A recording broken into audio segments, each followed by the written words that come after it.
What really happened with your host, Mike Rivero, the history the government hopes you never learn. Here is your host, Michael Rivero. And aloha America, welcome to our show. It's Tuesday, February 20th, 2018. Getting into the week here. Our phone lines are open, 800-313-9443. Before I get into the news here, I just got a phone call from the Honolulu Police Department. They're saying the Russians stole my car. So, Vlad, if you're listening to this broadcast, you owe me a new Honda.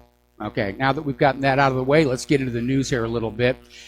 Apparently, everybody is starting to realize that these Mueller indictments against these 13 Russian nationals who were allowed into the United States under Obama, I might add, they really are goofy. They have, first of all, it's come on out that his indictment was basically cut and pasted from an article that was posted to the Radio Free Europe website. In Ukrainian. It was translated, and that's basically the entire basis for the indictments. No proof whatsoever. And of course, what Mueller is trying to do is divert attention from the criminal abuses at the Federal Bureau of Incompetence and the Department of Injustice. And that's really all it is. It's pure political theater. And it's rather alarming to see the corporate media, even Fox News, is still out there, Russian collusion, Russian hacking, it's still there, it's real. They're hard selling this as hard as they can.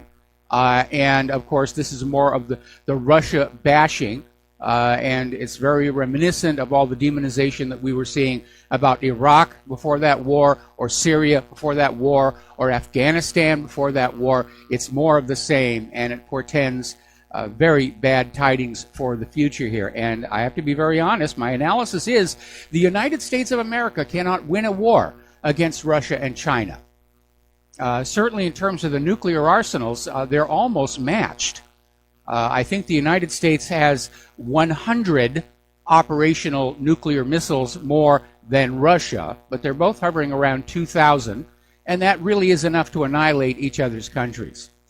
Now, the other part of Mueller's indictment that is kind of backfired is, first of all, saying that Americans who worked with these 13 Russian nationals did so inadvertently, that they didn't realize that they were Russian operatives, that we were all innocent. Well, that lets Donald Trump off the hook. That basically yanks the rug out of the collusion story with regards to these 13 individuals, and underscores the fact that this was all going on underneath Obama's administration, and he apparently did nothing about it.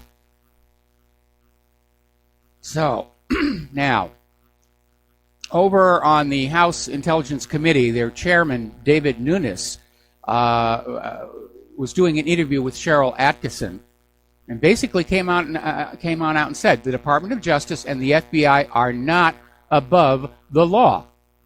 We're going to put them on trial if they committed abuse before the secret court, the FISA court, which they did. They sought a warrant based on lies, inaccurate information. Now, I would like for Nunes to be correct here, but as one of the callers to the show yesterday pointed out, we have seen over the last several years, high-level people are clearly guilty of major crimes, but nothing ever seems to happen to them.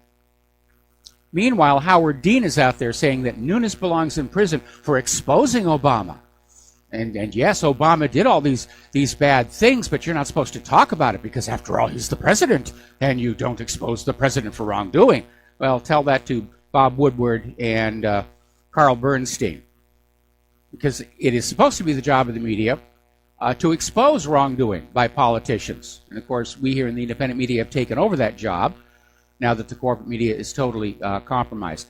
Now, Mueller has now brought charges against a lawyer for lying about conversations with an ex-Trump aide, Rick Gates. And Mueller is saying cybersecurity will be the number one future threat to the country, but for the time being, counterterrorism and stopping terrorist attacks is more important. Well, it's very easy to stop the terrorist attacks. Just stop signing the checks to the actors, and it will all go away. But they're really pushing this cybersecurity issue and this laughable idea that a hacking attack is as serious a threat to the United States as, for example, the attack on Pearl Harbor, and justifies a military response. And so we're looking at this very real possibility that the U.S. government is just going to declare by imperial edict that Russia hacked the American computer systems, Saddam has nuclear bombs, Assad has sarin gas, and just haul off and attack Russia, which would be a big mistake. But that seems to be the direction they're going. You can hear the war drums just banging away out there. It's very frightening, especially for those of us living right above a first strike nuclear target here. Now, apparently, Robert Mueller is now zeroing in on Jared Kushner and is extending his investigation beyond Kushner's contacts with Russia, and now includes his efforts to secure financing for his company from foreign investors during the presidential transition. I don't think there's anything illegal about any of that. It's just more attempts to smear Kushner. And don't get me wrong, I'm not a big fan of Jared Kushner. He's one of the voices in the White House that is arguing for more war and more intervention. But let's be fair and honest. Nothing that Mueller is talking about actually constitutes a crime. We're going to do a shout out now to our on-air affiliates who are just now rejoining our network here.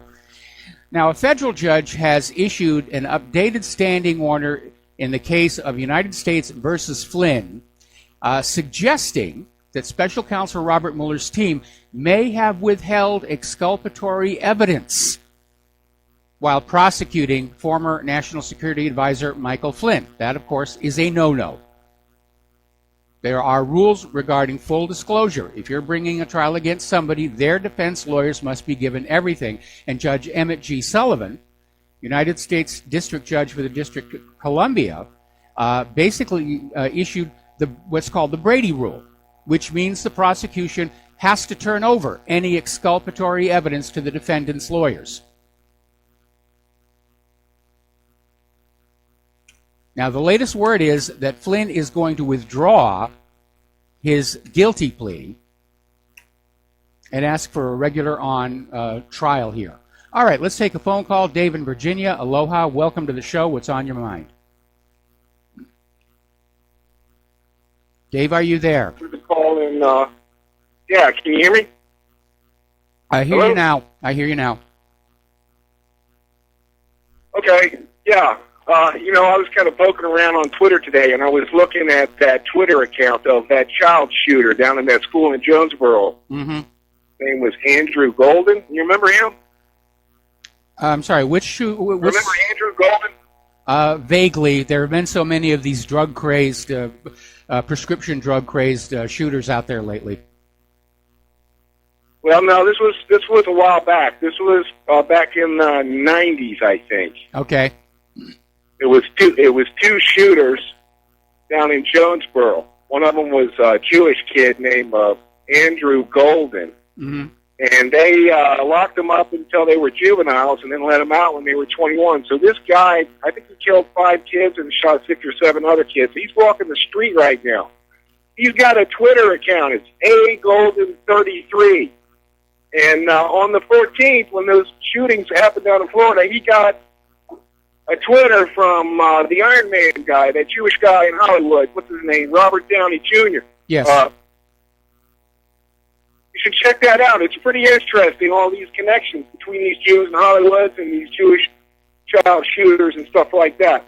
Anyway, that's the only thing I've got to say to you. Have a nice day. All right, have a nice day. And I'm not sure if that's significant or not, but okay. Now, Russian senators, displaying once again that the Russians do understand irony and have a great sense of humor, have put together a list of 100 examples of the United States meddling in foreign nations' affairs.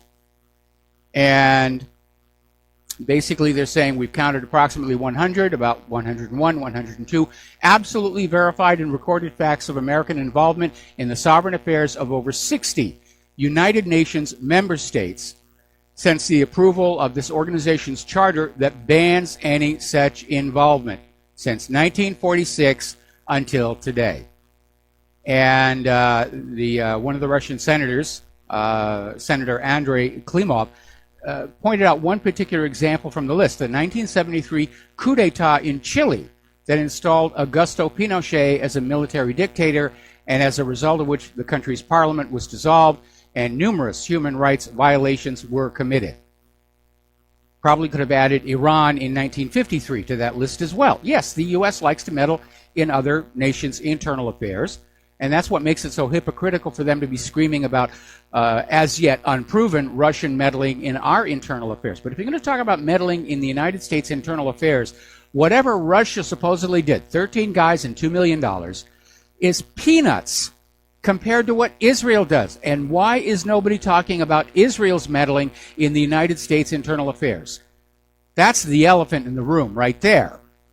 Between AIPAC and all the money and the media influence, the United States government dances to Israel's tune. Mike Pence is going to be the keynote speaker at the next AIPAC conference. So let's stop talking about Russia's meddling in our internal affairs, and let's put the focus where it deserves to be, on the single biggest meddler in U.S. internal affairs, and that is the nation of Israel.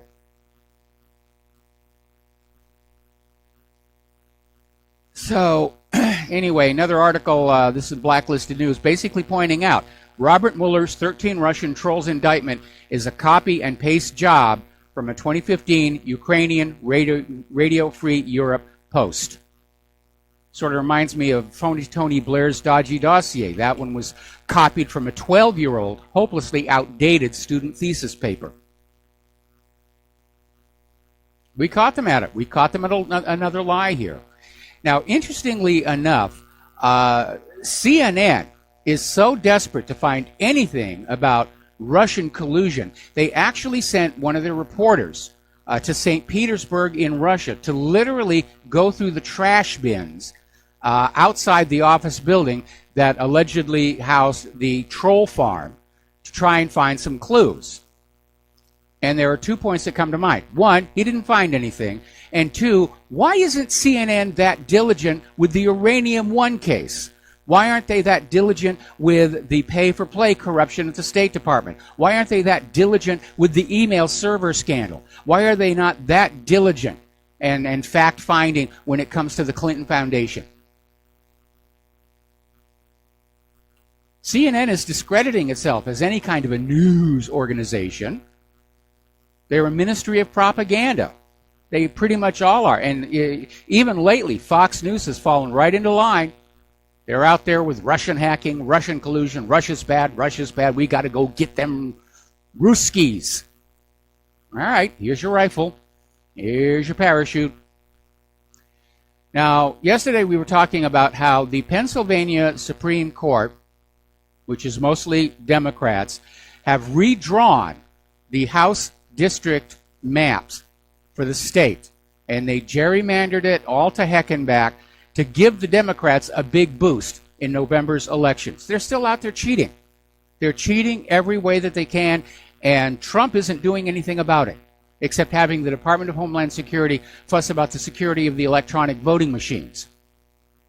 They're a part of the problem, but they're not the only problem that's out there when it comes to our elections being totally rigged. And if Trump does not take decisive action to make our election systems honest and fair and verifiable, he's going to be a one-term president.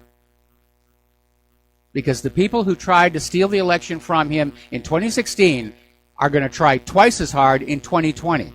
And because Trump has alienated so much of his support base by going back on so many of his campaign promises, we're not going to be there to fight for him. We put in a huge effort supporting Donald Trump during 2016. Why would we bother again? We voted in a president who promised he was going to drain the swamp, and the first thing you know is he's hiring all the alligators and water moccasins into key staff positions. Now let's talk a little bit about that Florida school shooting. There have been some rather interesting developments, and a lot of it centers on David Hogg, who sort of became the media star of having survived the shooting. And apparently a video has surfaced of him flubbing his lines. The video shows him literally rehearsing what he's going to say, coached by the camera man. Now, it turns out that David Hogg is the son of an FBI agent. In other words, his father is part of that same deep state swamp committed to try to destroy Donald Trump. And this was never mentioned in any of the TV news interviews when he was out there defending the FBI and blaming President Trump for the shooting, with that ridiculous claim that Trump made it easier for mentally ill people to buy guns, which, by the way, is more false news. And here's where it gets more interesting. David Hogg's mother is a VIP at CNN, as well as being an avowed anti-Trump activist. It's all theater.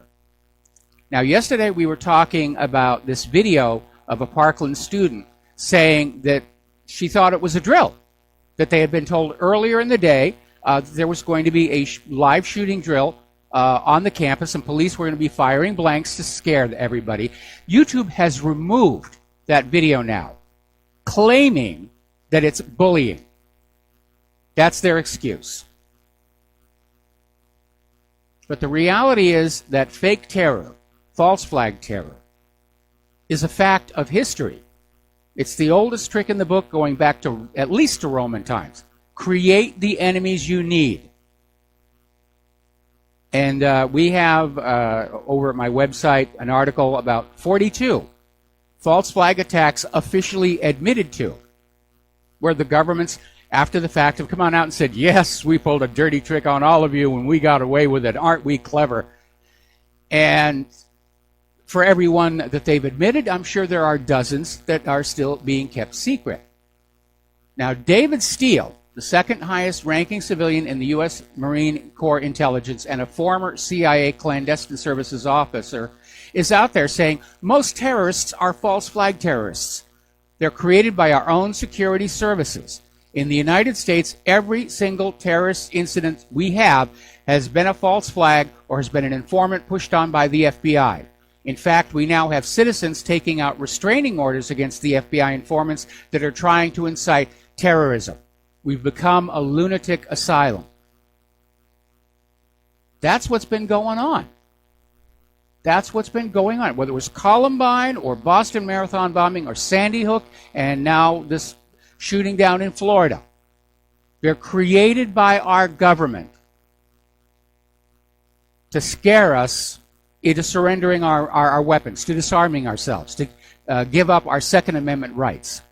And this was all predicted back in 1991 in the book Behold a Pale Horse, which said the government will use school shootings, killing children for maximum shock value to get Americans to give up their guns. That's what's going on right now in our midst. Now, turning on over to the war zones, Syrian fighters have entered Afrin. Turkey has retaliated with bombardment, and apparently the specter of a Syrian-Turkish war has sent the Turkish lira and stocks tumbling. And by the way, our stock market isn't doing all that well either today. So basically, the Syrian army is now assisting the U.S.-supported Kurds to fend off a Turkish invasion. This is a very confusing war over there. Now, Turkey is continuing to threaten to strike Syrian army. Well, they've already done that. It's going to get bloody over there. I mean, we've got these horrible flashpoints all over the world where World War III can break out. They'll probably all go more or less at the same time. That's what happened in World War II. A lot of little skirmishes, Manchuria, and all the rest of it. And all of a sudden, everything blew up, and everybody said, it's on, game on, party's on. That's where we are right now. We're going to take a break for commercials here. Join us on the air, 800-313-9443, and we'll be back in a few minutes. Aloha, America. Welcome back to the show. Appropriate bump music here. We're talking about Israel, and apparently, according to this article that came out of Blacklisted News, Israel is directly arming at least 7 Syrian rebel groups. Not really a surprise. We keep seeing all these photos and videos where the Syrian army will clean out some of these terrorist command bunkers, whatever, and they'll find all these U.S. and Israeli weapons all over the place. So, all kinds of proxy wars. Kind of hard to know who is supposed to be fighting who in Syria without a scorecard. You know what? We got to give them uniforms. Not the military camouflage, but like the NFL. You know, like bright colors, like, you know, blue for the Israelis and red for the United States and green for the Syrian army, and give them nice helmets to go with it. And we could actually sell the TV rights on that. Probably be a lot more popular than the regular NFL at this point in their decline here. Now, NATO is getting ready to set up what they're calling a military Schengen. And what that means is they want open borders all over Europe and the Mideast for military hardware to simply get waved on through. Because right now, there's a lot of paperwork.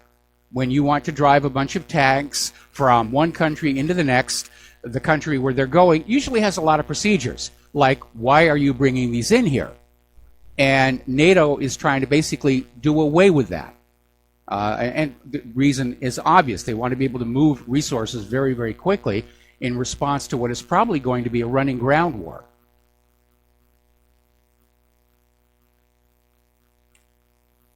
So let's see. We have the Syria, Middle East flashpoint. We have Russia and Ukraine, which looks like that's heating up as well. We'll be talking about that in a little bit. And of course, we're back to the tough talk about North Korea. Now, Romania has just ordered $1 billion of U.S. HIMARS missile launches. And it's called the High Mobility Artillery Rocket System. I think it's sort of a follow-on to the MLRS. But Romania has ordered $1 billion worth of these things. Everybody's getting ready for the war. They all know it's coming. They're making their preparations. And if you're smart, you're going to be making your preparations too. It's going to hit everybody. Go back and look at the history of World War II. Massive shortages all over the place. Rationing. It was a very tough time because the available best food went to the military forces. In fact, probably a lot of you don't realize that margarine was actually created as a wartime food because the soldiers in Europe needed the real butter because they needed the fat to stay warm. So somebody came up with this concoction of this white stuff that was kind of butter-ish. And it originally came in a plastic bag with a little food coloring capsule. It was red. I'm actually old enough where I actually saw one of these when I was a kid.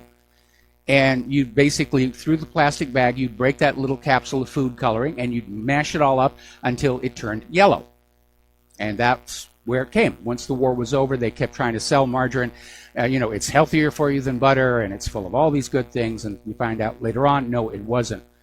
Spam, which is very popular here in Hawaii, in fact, it's almost part of the culture, was also a wartime food. It was basically taking up all the parts of pigs and cattle that couldn't be packaged any other way, just grinding it up very fine so it was edible, and put in a can with gelatin as a preservative. And during World War II, the Hawaiians got to know about Spam from the U.S. forces, and they just took a real liking to it as well. Interestingly enough, that gelatin preservative later went on to be flavored and colored and sold as Jell-O. So that's another wartime food gone commercial here.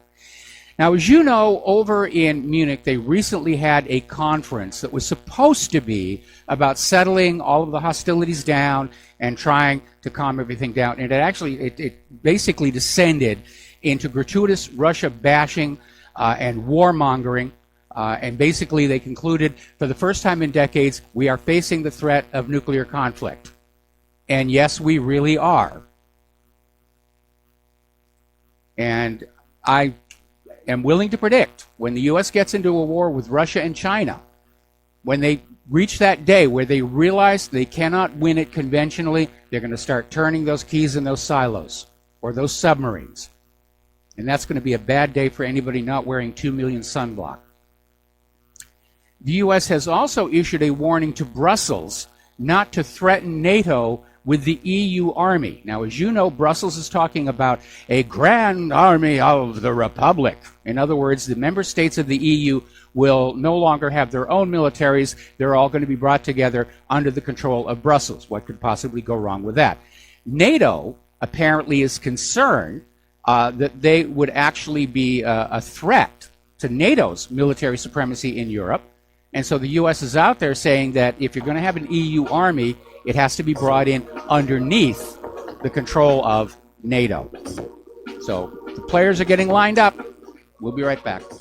And aloha, America. Welcome back to the show here. Now, Canada, specifically the Colt Firearms Canada division, if you will, has apparently going to sign a contract for the supply of 100,000 new assault rifles for the Ukrainian army. See, we law-abiding citizens who don't really intend to shoot anybody with assault rifles are not allowed to have them, but it's okay. We're going to give them to this army who are going to go out and kill a whole bunch of people with them.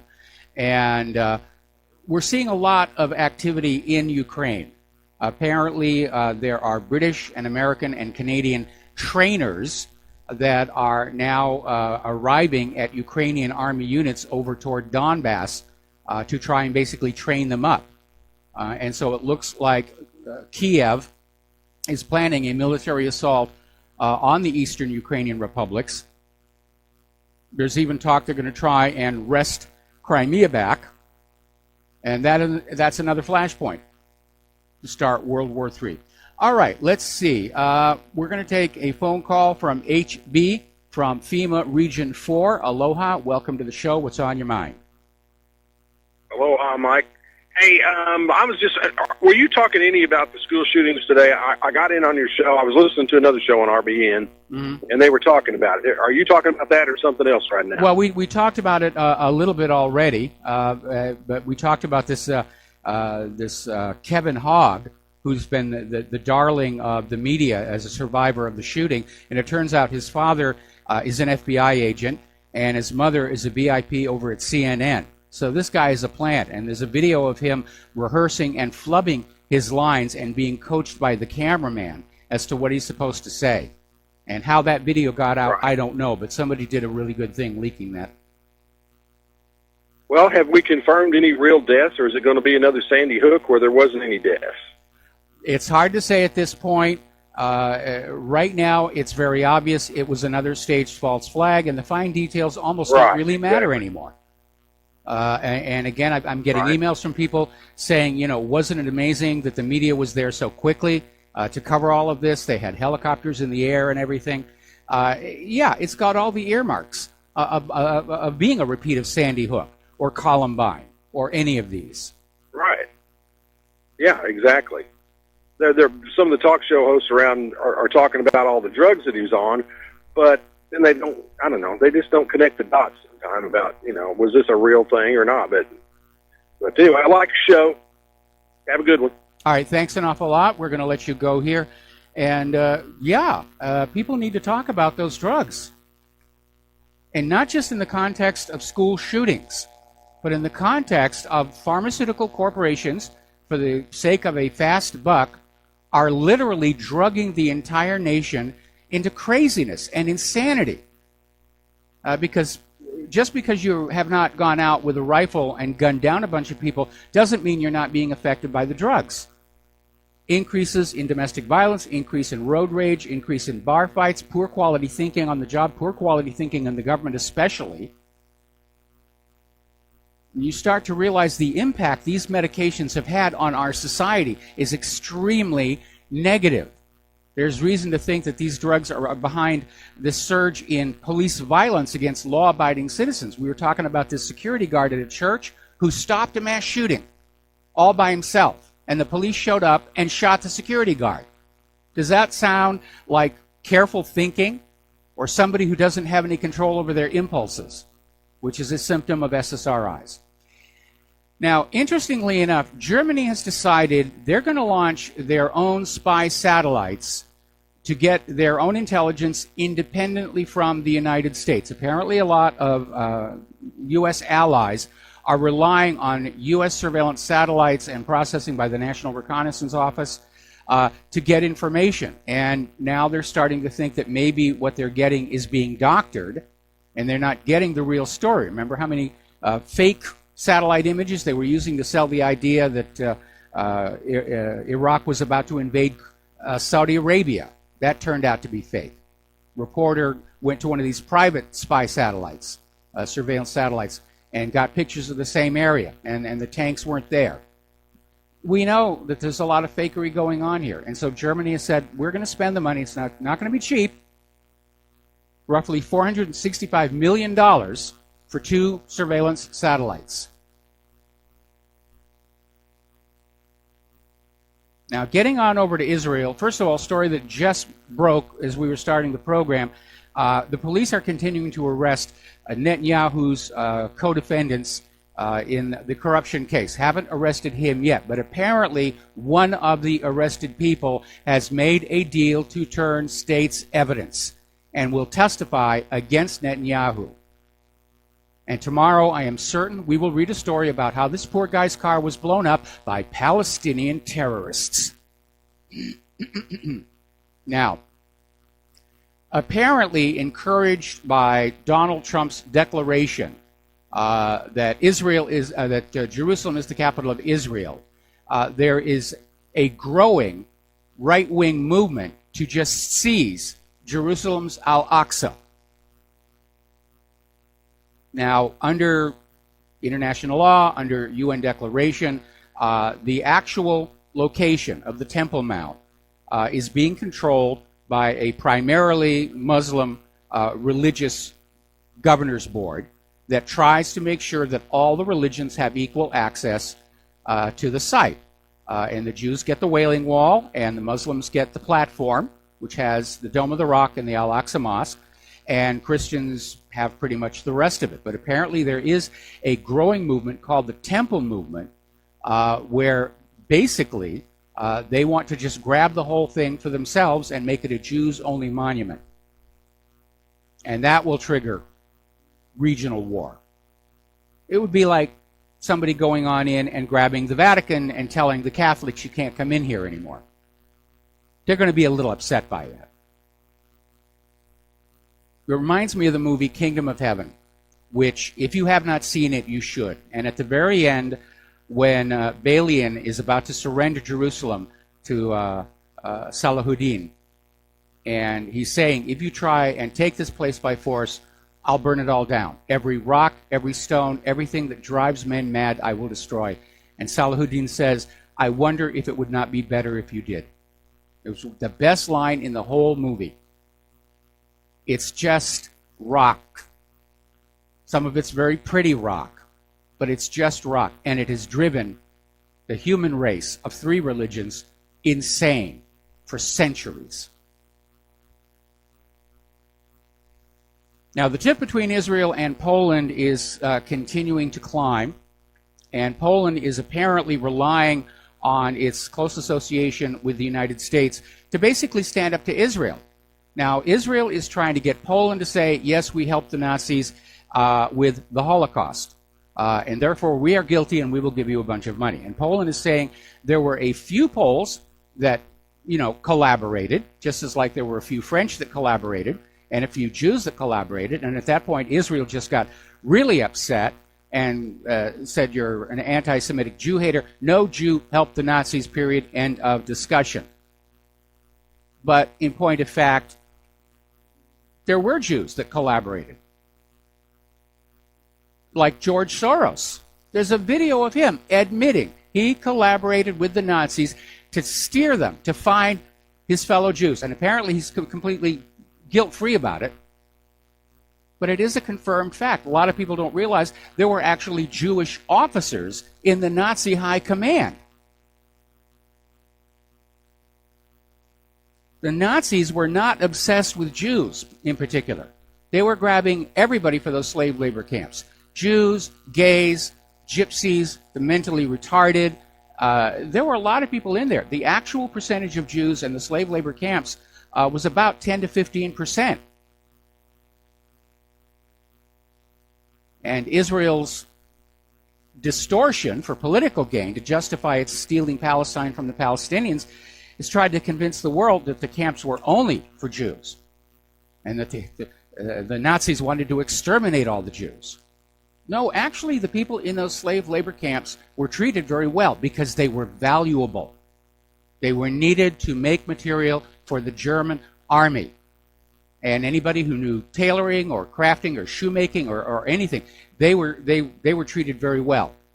The surviving records of the camp show that there were doctors and nurses. They were fed well. They had theaters inside the slave labor camps. They even had bordellos. They had swimming pools. They were treated very well because they were of value. The Red Cross had offices in all the slave labor camps, something the U.S. refuses to allow down at places like Guantanamo and Abu Ghraib. When I was working in Germany, I visited one of the camps. And the curator there basically laid it all out, said, no, nobody was killed here. This was a factory. They made supplies for the German army here. All right, we're going to take another phone call. Kevin in West Virginia, aloha. Welcome to the show. What's on your mind? How are you, Mr. Mike? I'm doing fine. Another story that recently broke, I think it was either Monday or yesterday, and it was about the two boys that were found on the railroad tracks in Arkansas when they came across the drug deal, and I can't remember their names at the top of my head.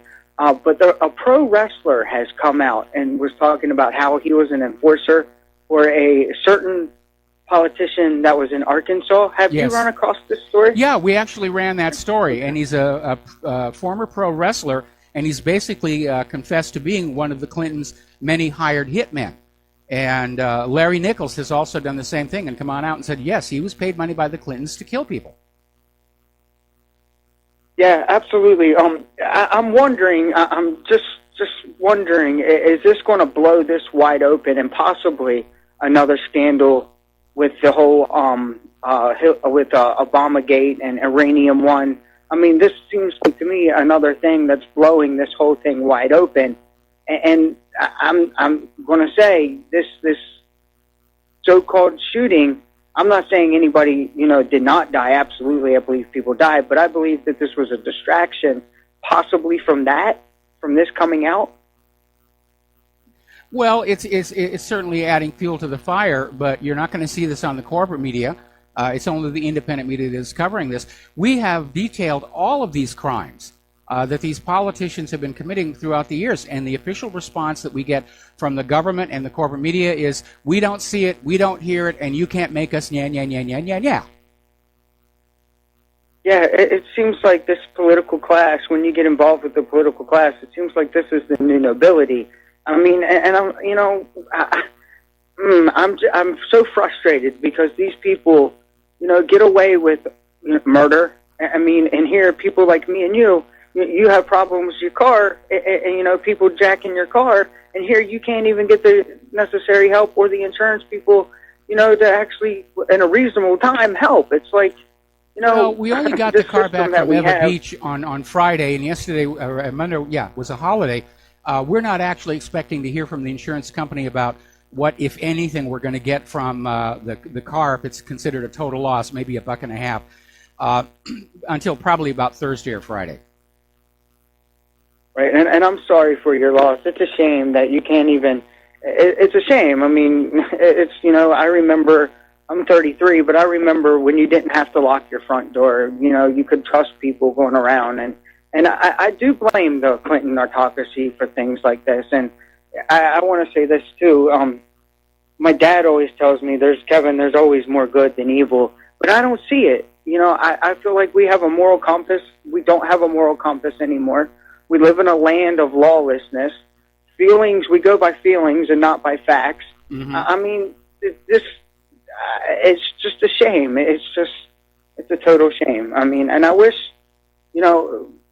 besides putting, passing the word of mouth through these articles and everything that you do and, other people in the alternative media do, I wish there was something major we could do besides. Maybe we need to start pulling stunts. I don't know. No. I mean, just a thought. I mean, they're not violent, but, you know, I feel like we need to get their attention. Kevin, we do not want to give the government an excuse for any more crackdowns. Okay? We're just going to have to grin and bear it. Clearly, this is an empire in decline. And if the economy implodes, it'll bring the government down with it, and that hopefully will be the end of all this warmongering. Or we may have to all go through a war, which the U.S. is going to lose. But all empires fall after a while, and the United States has had a good run, but it's showing all the signs of an empire in decline, whether it's ancient Rome with the degree of corruption that we have here, or the Soviet Union, which bankrupted itself, overspending on the military. The signs are all there that this country is in serious, serious trouble. And I still think waiting is the best idea. I don't want to see a civil war or revolution in this land. One may come. I hear too many people talking about it. But I'd like to caution against it. I prefer the Gandhi approach, to be very honest. I totally agree with you. I mean, yeah, sometimes I get a little mouthy with, you know, get a little excited, but I totally agree. You know, patience is a virtue and good things happen to those who wait. I agree with you. I totally agree. Well, that's all I have for you, Mr. Mike. I hope you have a wonderful and great day, and be safe and give Miss Claire the best. I certainly will. I certainly will do that. Thank you very much here. Okay, getting on back to the news here. As you know, Israel has just uncorked on Gaza big time, struck 18 targets, and again, with little regard to actually picking the targets carefully, they've killed some children once again. And I understand where Netanyahu is at right now, especially with one of the key suspects in the probe into his corruption becoming a state witness.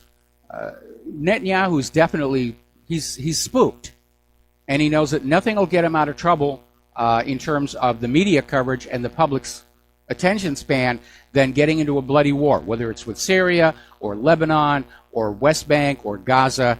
And unfortunately, a lot of innocent people are going to be killed and crippled for Netanyahu to try and claim to power. But that's the way these people tend to think. It's not all that different from when Monica Lewinsky testified before Congress about the stained blue dress. And when she walked on out, there were no reporters there because while she'd been inside testifying, Bill Clinton had launched cruise missile attacks into 2 other countries. This might be a good time for you all to dig up the movie Wag the Dog because it's happening for real right now. All right, we're going to take another break for commercials here, and we'll be back with more news and more phone calls after these words from our sponsors. And aloha, America. Welcome back to our show here. Now, Sarah Silverman, the comedian, is not somebody that I'm particularly fond of, but she has done something I think we can all agree with. She has tweeted her support for Ahed Tamimi. That's the Palestinian teenager who's been detained by Israel in December for slapping an Israeli soldier who had just shot a member of her family. And she's become the global symbol of the Palestinian resistance movement. And so it's all over Twitter. And when Sarah does something right, she does something right. But there's a lot of very tough war talk over in that part of the world. And I think the neighboring nations to Israel understand the risk they're all at because of Netanyahu's pending trial for corruption. That he's looking for a distraction, that he's going to just strike out in all directions to try and create enough noise where the voters won't pay attention to the corruption case. And some of these nations are already coming on back. I mean, they're responding to Netanyahu's speech the other day where he's just talking tough about we're going to do this and we're going to do that. So Lebanon has announced they're ready to confront any Israeli aggression at all costs. The Lebanese army has reaffirmed its readiness to confront Israeli aggression by any means at its disposal if the ongoing disputes and already tense relations between the neighbors escalate into an armed confrontation. Now, already there is that issue over the disputed oil fields off the coast of Lebanon. And I emphasize they're off the coast of Lebanon, but Israel has laid claim to them. And now that these gas fields are being developed and money is starting to come on in, Israel covets them, along with Netanyahu's personal motivation. But Israel hasn't always done all that well against Lebanon. They've tried to invade more than a few times, and they always get driven back, mostly by Hezbollah, which is why Israel and the United States have been trying to get rid of Hezbollah to leave Lebanon defenseless. See how the pattern keeps repeat. We'll get them to disarm, and then we invade. And then it's easy for us to invade. Now, Iran has responded to Netanyahu's threats, saying that they will level Tel Aviv if Israel launches any kind of an attack against Iran. There's no gray area in that message. It's very uncompromising, and it came from Mohsen Razai, Iran's Expediency Council Secretary. So all it's going to take is one person making a mistake, and the whole Middle East is going to go up in flames. And we will see an immense oil crisis in the economy as a result of that. Speaking of the economy, Charles Hugh Smith, who's a financial writer, and basically came on out and said, in the coming economic collapse, which at this point appears to be a given, all currencies backed by government force will fail. Fiat currencies will fail. Only currencies based on a commodity will survive. We're going to take a break for station identification. We'll be back after these few words. And aloha, America. Welcome back to the show. We're talking about the economic news now.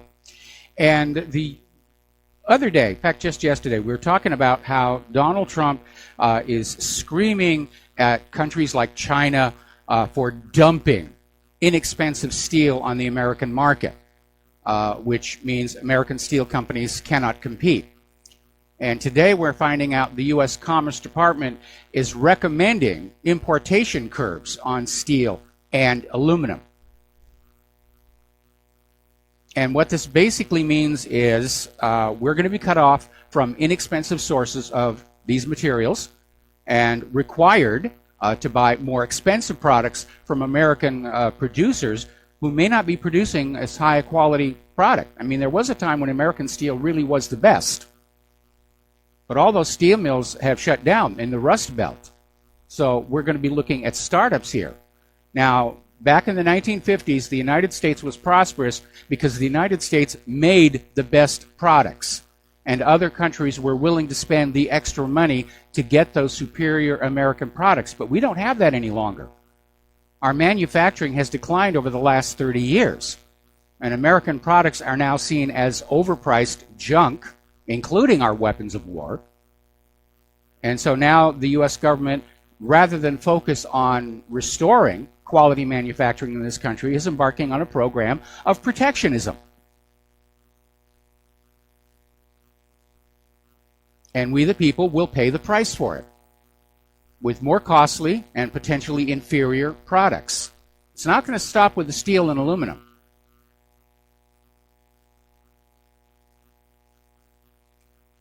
Now, apparently, China isn't the only place that we're having a trade war with. Apparently, the European Union is gearing up for a trade war with the U.S.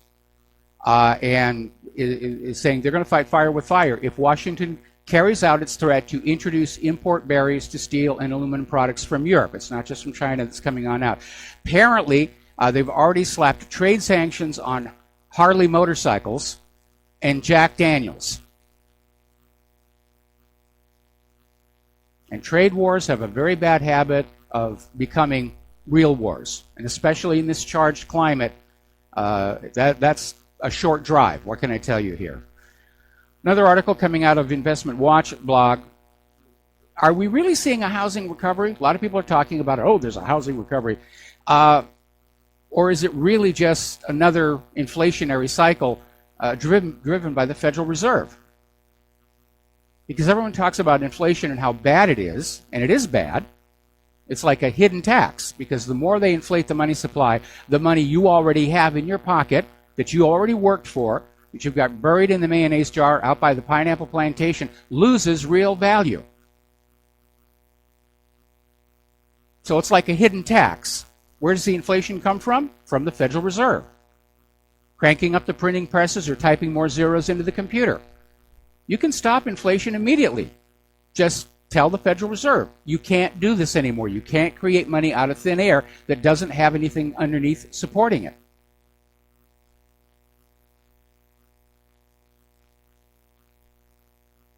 Economically, this country is in a huge mess. We had that caller before was talking about $23 trillion in national debt. It's actually worse than that. When you figure in the unfunded mandates, it's over $100 trillion. And they're fudging the books on the unemployment. They're fudging the books on the rate of inflation.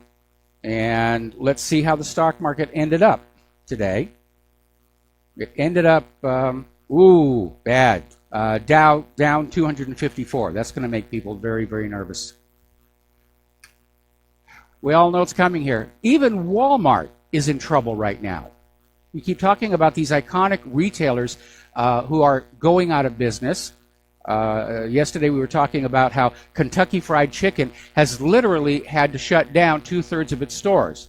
Apparently the problem is with their supply chain because they hired DHL to make sure chicken was being brought to the restaurants, and apparently DHL has somehow messed up. They don't have enough trucks set aside. And apparently at some of the Kentucky Fried Chicken restaurants, they're literally going out to the local supermarkets to buy chicken, which of course means they're going to be much less profitable. But for all those stores that are closed, those people are now out of work. They're not being paid while the stores are closed. So over at Walmart,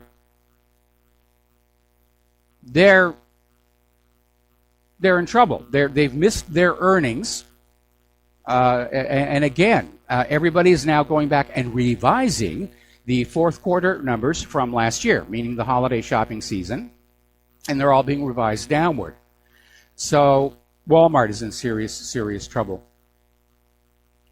Now, apparently up in Portland, they're dealing with the problem of abandoned recreational vehicles.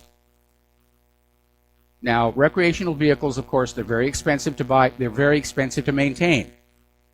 And for those vehicles that have come from companies that are no longer in business, you can't even get the parts for them. So apparently there's just a bunch of these abandoned RVs. A lot of homeless people are living in them, which I think is a good thing. But Portland doesn't know what they're going to do with them. It's going to be very expensive. These are big, heavy vehicles, and they don't know what they're going to be able to do with them. You could send me one, actually. Little one, just a little one. Here. We're going to do a shout out now to our on-air affiliates who are just now rejoining the nation, the broadcast, the network. Sorry, I'm reading ahead, looking at what my next story is going to be. Up in the Bay Area, NBC did a story about conditions in the streets of downtown San Francisco.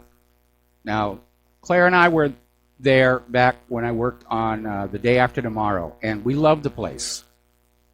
But apparently it has gone downhill. This NBC investigation covered more than 150 blocks, including some of the city's top tourist destinations. And they found drug needles, garbage, and feces just lining the streets. It is a huge, huge mess, and it's being compared to some of the worst slums in the world. And partly it's the declining economy and declining tax revenues, and the other part of it, of course, is the influx of illegal immigrants and refugees, and no money to improve the infrastructure. I was talking to somebody the other day about our problems with our car, and just our observation that people are driving crazy, and and for all I know, they're on antidepressants as well, and how much nicer it was when we moved here about 20 years ago. And this other person made the observation, well, 20 years ago, we only had half the people. And the roads were adequate for that. But the roads have not been improved. In fact, we've got the worst roads in the entire country, according to the National Transportation Safety Board, the Department of Transportation, rather. In fact, we hit a gigantic pothole when we were out on Saturday, and Claire, unfortunately, has re-injured her back. Now, they're trying to build this light rail system, but that's billions over budget, years behind schedule, and there's a very real possibility it may never be finished. There's a big argument right now over having the entire thing go through a forensic audit because nobody knows where a lot of this money went. And, of course, the company that's building the light rail is saying, no, you can't audit us. You'll just slow us down even more. So we may have a rail, this eyesore concrete thing, and, of course, we've lost a lane of traffic along Kamehameha Highway where it runs, and that's all torn up as well.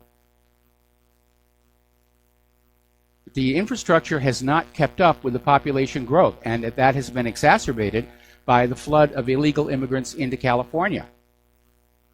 That's where a lot of the homelessness is coming from. Los Angeles, huge number of homeless people there.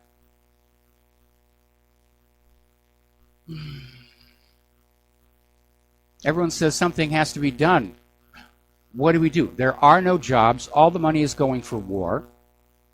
People are just piling up in the streets or living in these abandoned recreational vehicles. The only thing, at least our local government does, is try and keep them away from the tourist areas. That's not a solution.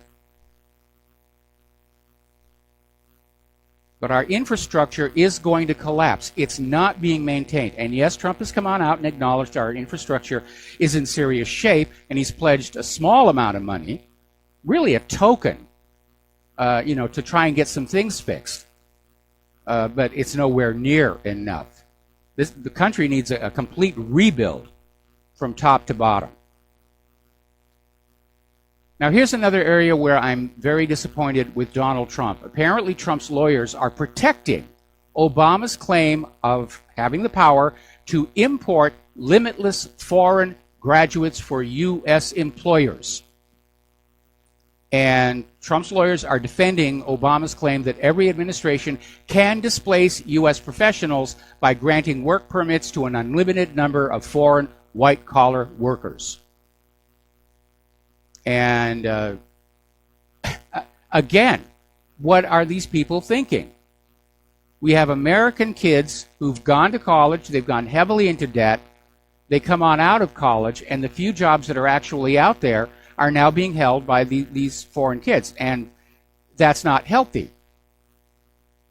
And yes, unfortunately, sadly, it's true that all these years of Common Core and declining education in this country, our college graduates just aren't up to the standards of these foreign graduates. And that's a failure, not just of Trump, not just of Obama, but every single administration going back years. They didn't want to educate, they wanted to indoctrinate. Well, how can you run an economy with people who are indoctrinated to believe certain things, to be liberal snowflakes? You can't. It's like I was talking about that story from Yale University offering a course in whiteness. How do you get a job with that? You don't. It's a joke. All right, we're going to take a phone call from Dustin in New Jersey. Aloha, Dustin. Welcome to the show. What's on your mind? Hey, Mike, if we're going to San Francisco, we got to replace flowers in your hair with wearing a nuclear, biological, chemical warfare suit because that's where it looks like it's headed. Yes. What a joke! It's bad in New York too. You know, it's all the democratically run cities. Yes. You know, Chicago.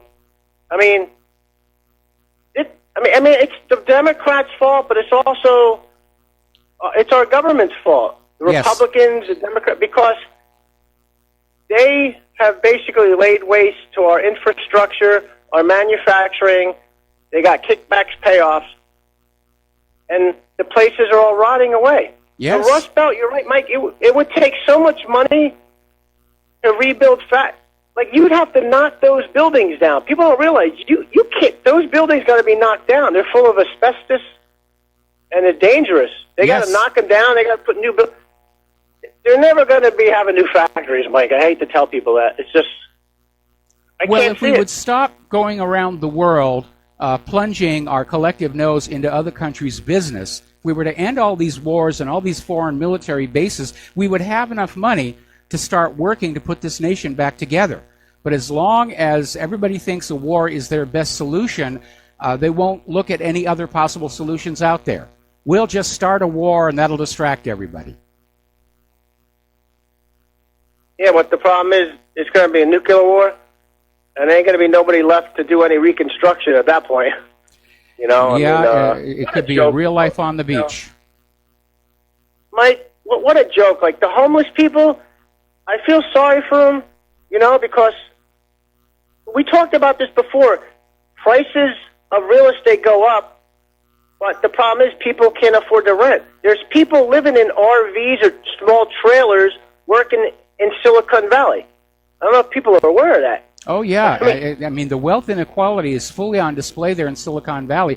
The CEOs, executive officers of all these companies are multimillionaires, if not billionaires, and their own employees are, you know, again, as you said, they live in the cars while they have a full-time job at places like Google. And, Mike, I wanted to just explain to people, inflation, basically, the prices of stuff's not going up. It's the value of the dollar is going down. Yes. That's inflation. You know, the prices are not going up. It's just the dollar's being devalued to be less what it's worth. And I don't know if anybody noticed, but when you buy like a Maxwell House coffee or something like that, it's slightly smaller at the same price. Yes. You know, or hamburger rolls are like the size of like White Castle rolls now, like some of them. You know, well, even at McDonald's, the Big Mac hamburger, somebody set up a website. Apparently, it was a lifelong McDonald's worker, and he basically kept the boxes that were used to wrap the Big Mac sandwiches, and he basically showed them how they just were shrinking a little bit year after year after year. I mean, I remember when the Big Mac first came out, it was gigantic, and it wasn't all that expensive. And today it's this little tiny thing, and you know, very expensive.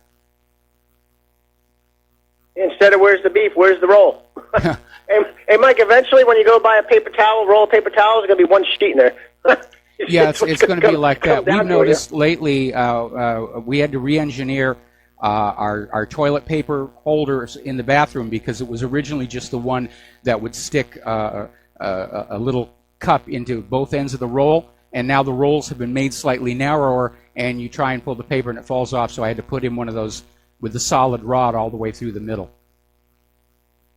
And Mike, I just want to say real quick, if we have a trade war with either Europe or China, we'll lose because we just don't have the manufacturing to compete against them. So a trade war would crush us. I mean, we would be. I mean, we're already being like boxed in.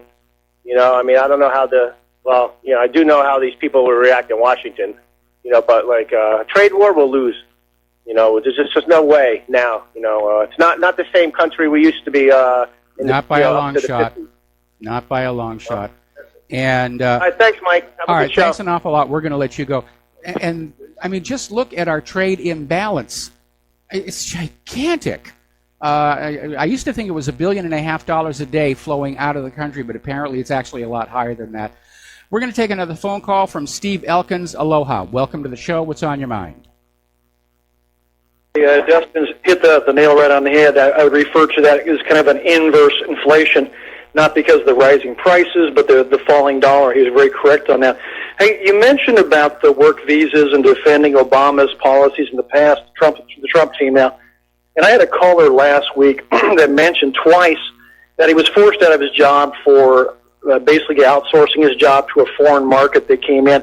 And he had to train his predecessor who was taking his job, or if he did not and refused to do so, he wouldn't get his severance pay and leave. But and that's what a tactic that is, to strong-arm you to train the guy who's going to replace you. But, you know, here we're seeing these school shootings. If this was indeed a true one, I think it was a false flag. It looks all that way. But, you know, we haven't heard in a long time the old term going postal. And I think we may see that happening again with, you know, the higher-ups in white-collar who are being replaced for cheaper outsourced labor. I wouldn't be surprised. I think every man has his breaking point I wouldn't be surprised if we start seeing some white-collar people just flipping out and saying, I'm going to come back to work and I'm going to take care of some of these people who've ruined my life, ruined my career, ruined my livelihood. We haven't seen that yet, but don't count it out. There have already been a few incidents, including one here in Hawaii a few years ago, where that happened. Again, they don't get reported. Nothing gets reported on the corporate media unless it serves somebody's political agenda. And otherwise, it's like the old Pravda in his Vestia during Soviet times. It's all fluffy news. It's all happy news. They don't report the bad stuff. I notice the media is still obsessed over Fergie's bad performance of the national anthem. Apparently was so bad, the NFL players stood up again. So that's what the media does. 4 disasters followed by a fashion show. Yeah. Hey, last question for you, and I wanted to ask this because I took over from Michael Herzog. I'm going to have to hold you over the commercial break. Steve, I'm going to have to hold you over the commercial break. Don't go away. I'll come right back to you. And aloha, America. Welcome back to the show here. We're still talking with Steve Elkins. And, Steve, you had one more thing you wanted to share with us.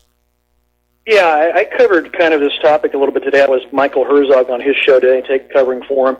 But a question I have, and I would just like to get your opinion on it, but the question is, with these PSYOPs, these false flag operations where a team comes in and they're given a mission to kill, and even children or anybody, how in the heck do you think they accomplish that brainwashing to these guys to carry out these missions? I mean, we're talking MK Ultra? How are they possibly... Is this been reinstated, the MK Ultra program? Is there something going on that they're able to brainwash people to carry out these terrible things? Well, I'm just blown away that people could do this.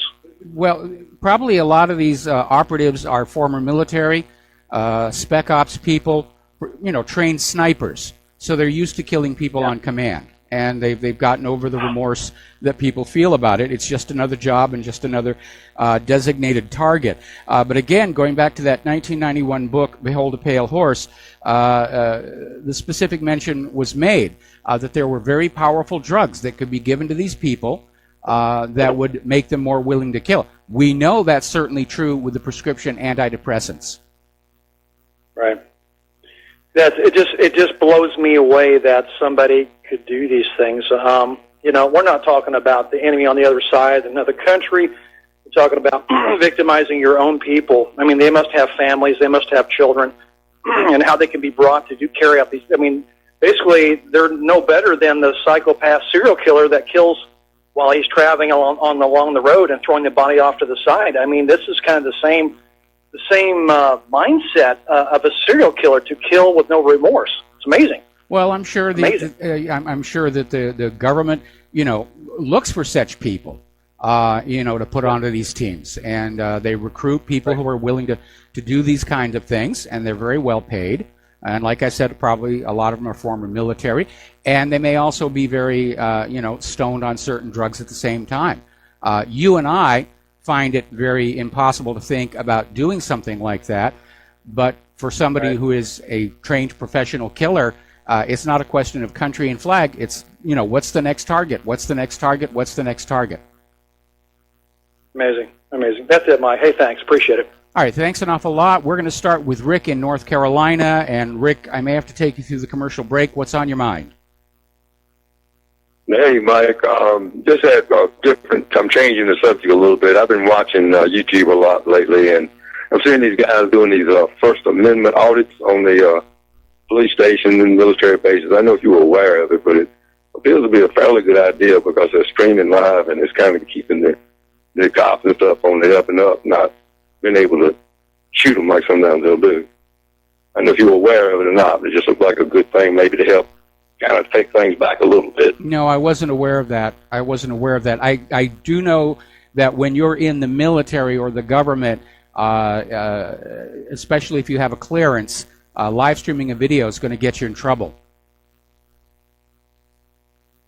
Yeah, well, actually, it seems to be helping them because they're able to stand their ground and not get arrested and put in jail for doing a First Amendment activity that's been, as part of our laws that we're able to do that, go out and film the officers in action. Okay, well, certainly worth looking for. Okay? I'll send you a link if I know sometimes you say you don't like to open stuff up, and I don't blame you, but I'll send you something, recognize my name, then maybe you'll look at it. Okay, I'll take a look. All right, thanks, Mike. All right, thanks a lot for the phone call. We're going to let you go here. Now, over in Great Britain, apparently things are getting very tense regarding the Brexit. In fact, it's reaching a dangerous point. The negotiators are still negotiating the soft Brexit, and apparently the latest impasse is the so-called Brexit divorce bill. Now, none of this was actually in the Charter for the European Union. The article that says you can leave simply says you can leave.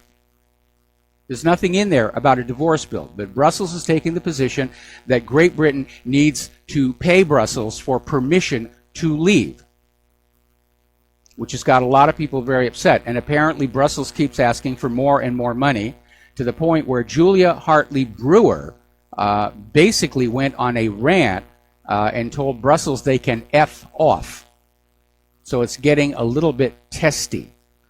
Now, one of the pieces of propaganda that Brussels has been using to try and reverse Brexit was to describe people who voted for the Brexit as uneducated and ignorant and really too stupid to be allowed into a voting booth. But apparently some of Britain's best and brightest minds have banded together to form a new pro-Brexit group, specifically to counteract the propaganda that Brexit supporters are dim-witted. These are some very intelligent people, and they're making a very good case why Brexit is good for Great Britain. And it really, really is. All right, we're going to take another break for commercials, and we'll be right back after these few words. Aloha, America. Welcome back to our show here, and to sort of move backward in the talking points a bit. The Clinton people, the Clinton camp, are already out there saying that Mueller's Russian indictments are a complete vindication of everything that they've been saying about Donald Trump collusion and Russian hacking. No, they're not. They're merely indictments. And there doesn't seem to be anything to back them up, because the indictment was basically a cut and paste from this 2015 article on Radio Free Europe's website. And when he came out with those things, I said, this is a pure political theater. There's never going to be any actual trials. This is just so Hillary's people can say what they're already out there starting to say. Now, I'm getting a report here that the Department of Justice is getting ready to subpoena James Comey, Clapper, and Brennan for another round of testimony in the Steele dossier FISA probe. So that's what's happening over there. Getting on back to Great Britain and Brexit, there's a very alarming story. And again, it shows how far people are apparently willing to go to get their way against the will of the voters. And apparently there is a group called Renew Britain, and it's described the new anti-Brexit party as the military arm of the Remain movement, whose stated purpose will be to threaten sitting MPs who back Brexit and basically try and get them to reconsider and change their vote ahead of the parliamentary vote. Now, I'm not really sure about the laws in Great Britain. It's been many years since I was there. But I'm pretty certain, it's safe to assume, that there are laws against threatening members of Parliament, just like there are laws against threatening members of Congress. But I mean, this is how desperate these people are to keep pushing their dream of a global new world order. And I'm sure that Soros is behind this. And now he's got to worry about a Frexit. Apparently, Le Pen's former aide, Marine Le Pen's former aide, Florian Philippot, is calling for France to leave the EU, saying, we just can't continue. Leaving the EU is the only way to save France. And France has also been hit hard by this open border policy. In Paris, there's violence, feces on the street, trash everywhere, and France depends quite a bit on tourism. for its revenue. And now one of the biggest tourist attractions in the entire nation is being deteriorated, the same way that San Francisco is. So Florian went on to say that patriotism is the policy of the future. Ooh, bad nationalist, bad nationalist. No cookie. Now here's an interesting little story. Came out of fortrus.com. Swiss parliamentarians rush to oversee that Putin doesn't cheat. As you know, on March 18th, Russia's going to have their elections. Putin is running for another term of office. And so there's a delegation of Swiss parliamentarians that will participate as observers to make sure everything is on the up and up. And the Russian Central Election Commission is allowing about 1,000 foreign observers to monitor the elections. Now, this is all voluntary on behalf of the RCEC. It's not coerced, as some Western media have implied. What I want to know is, where were all the foreign impartial observers during the 2016 election here in the U.S.? Oh, that's right, they were forbidden to come here. Saudi Arabia is now out there saying that European businesses are helping Iran finance terrorism. And they're out there saying that a large percentage of the Iranian economy is controlled by the Revolutionary Guards and companies associated with the Guards. And we believe that any dealings with those companies only serve to enrich the Revolutionary Guards and cause them to cause more mischief within the region and the world. Now, a couple of problems with that. By the way, this is Saudi Foreign Minister Adel Al-Jubeir in an interview on CNBC. A couple of problems. Iran isn't the one running all over the place causing mischief. The gold medal for mischief making goes to the United States. Israel's going to have to settle for the silver. But what they're setting up here is twofold. A call for more sanctions against Iran by Europe, which so far has refused to go along because they've suffered so bad from all the other sanctions going on. And of course, it's part of the propaganda run-up. Iran is bad, Iran is evil, Iran is bad. Iran has not initiated a war of conquest against another country in 200 years. It's not in their nature. It's not in their nature. Now, getting on back to the United Nations, you guys are going to love this one. The United Nations top children's rights campaigner has been arrested for pedophilia. And he was arrested for raping a 12-year-old boy, and he's admitted to 5 other rapes as well. This is Peter Newell, and he wrote the manual on children's rights that was published by UNICEF.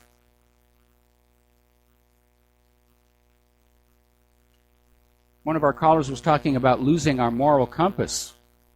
Yeah.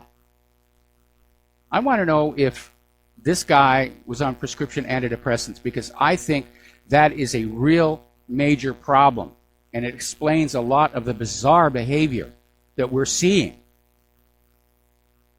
Because one of these things these medications do, it gets in the way of impulse control. You'll get an impulse, you just go with it. One of the stories from ssristories.org is about a kid who attempted suicide. And they got to him in time. When it was all over, they said, "Why'd you do it?" And he said, "I don't know. It just popped into my head, and I went with it."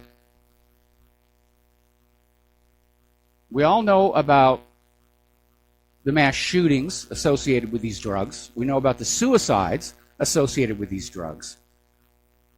But it's not a binary situation. You're perfectly okay, now you're a mass shooter. It's a continuum.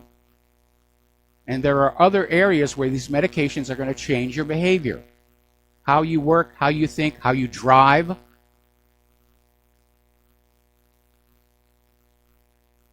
And of course, there's the issue that there's no moral guidance left in society.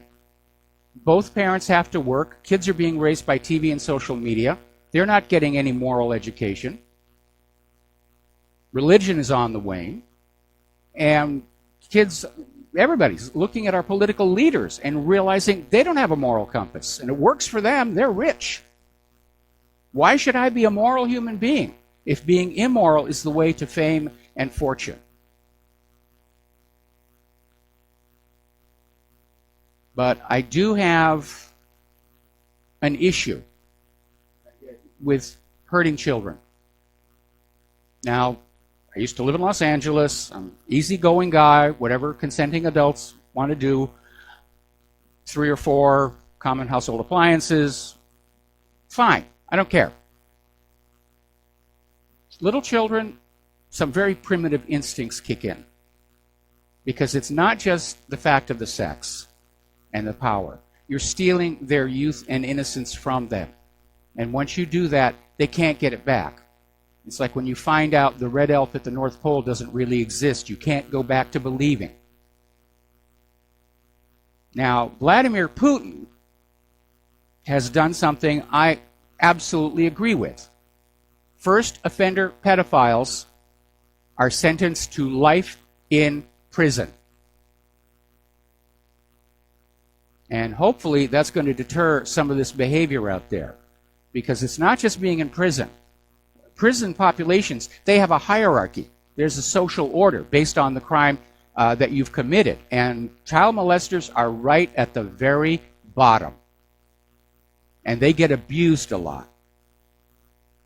So good for Vlad on that one. Now, over at Oxfam, which is supposed to be this charity helping the Haitians, it came out a short while ago that the staff down in Haiti were living in luxury accommodations and having some wild parties that included prostitutes. And apparently about 7,000 people have now canceled their regular donations to Oxfam. Yeah, of course. If you donate to a charity, you want the money to go to the charity. And a lot of charity, well, look at the Clinton Foundation, for example. And there was that big stink, I think it was about 3 years ago, where this company that ran 8 different cancer charities just kept the money for themselves. None of it was donated to cancer or cancer patients. If you want to help your community, go out and get directly involved. Don't just sit there, write a check, and think you've done all you can do. And prior to Claire taking on her choir, we would spend that night at the food distribution at the local church, actually making sure that the food we had bought got to those people. There were no shenanigans going on over there. We're going to take a phone call from James in Tokyo. Aloha. Welcome to the show. What's on your mind? Sorry about your car. I have to apologize. I didn't realize it was yours. Okay.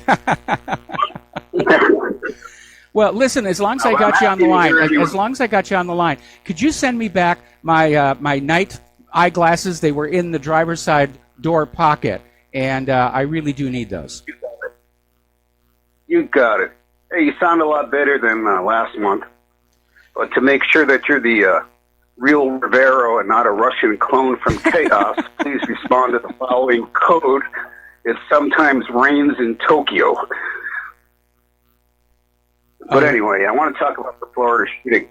Okay. I was talking to a friend of mine in Florida, not about the shooting, but he asked me, did you hear about the shooting? And I said, yes, I did. And he said, my kids went to that school, and, well, he's a sheriff, and he said I was one of the respondents.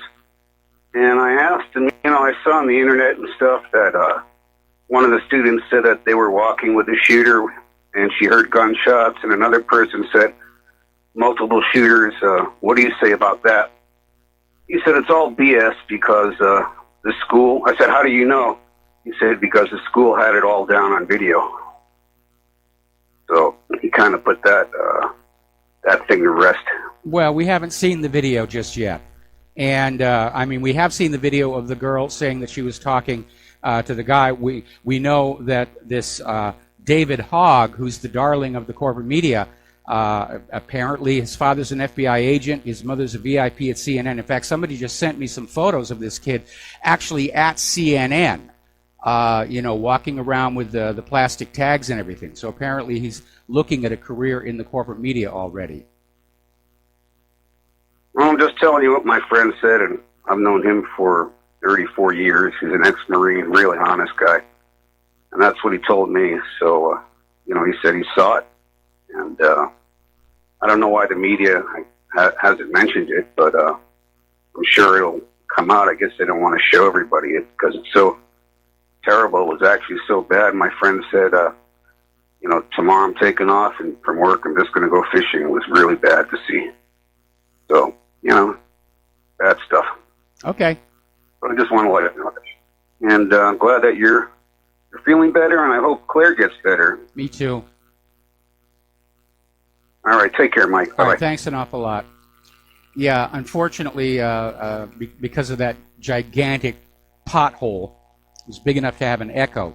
I didn't see it in time to swerve around it, and we hit it, and Claire, her back is messed up again. And she was just starting to get better, so we're back to square one, and I hope we're not going to have to do the laser spine surgery, but it just is taking a very, very long time to heal.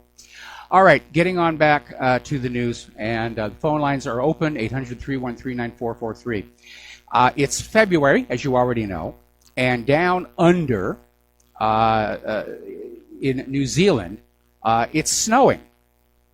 Now, they're still in their summer, and they have got this huge cold snap, and apparently some of New Zealand's ski fields are thinking about opening early this year.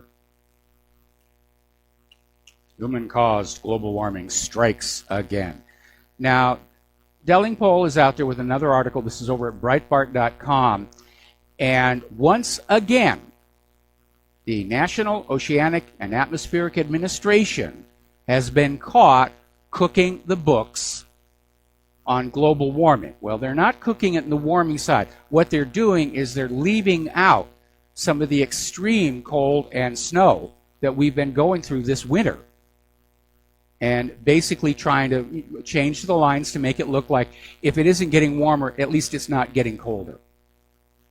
Now, the fact that NOAA is doing this signals that global warming is still, in some manner, an official project to get us to pay carbon taxes and to let some global authority tell us how to live our lives. And there's another article that came on out that I think really shows what's going on. And this was over in Waking Times, and it says, why scientific peer review is a sham.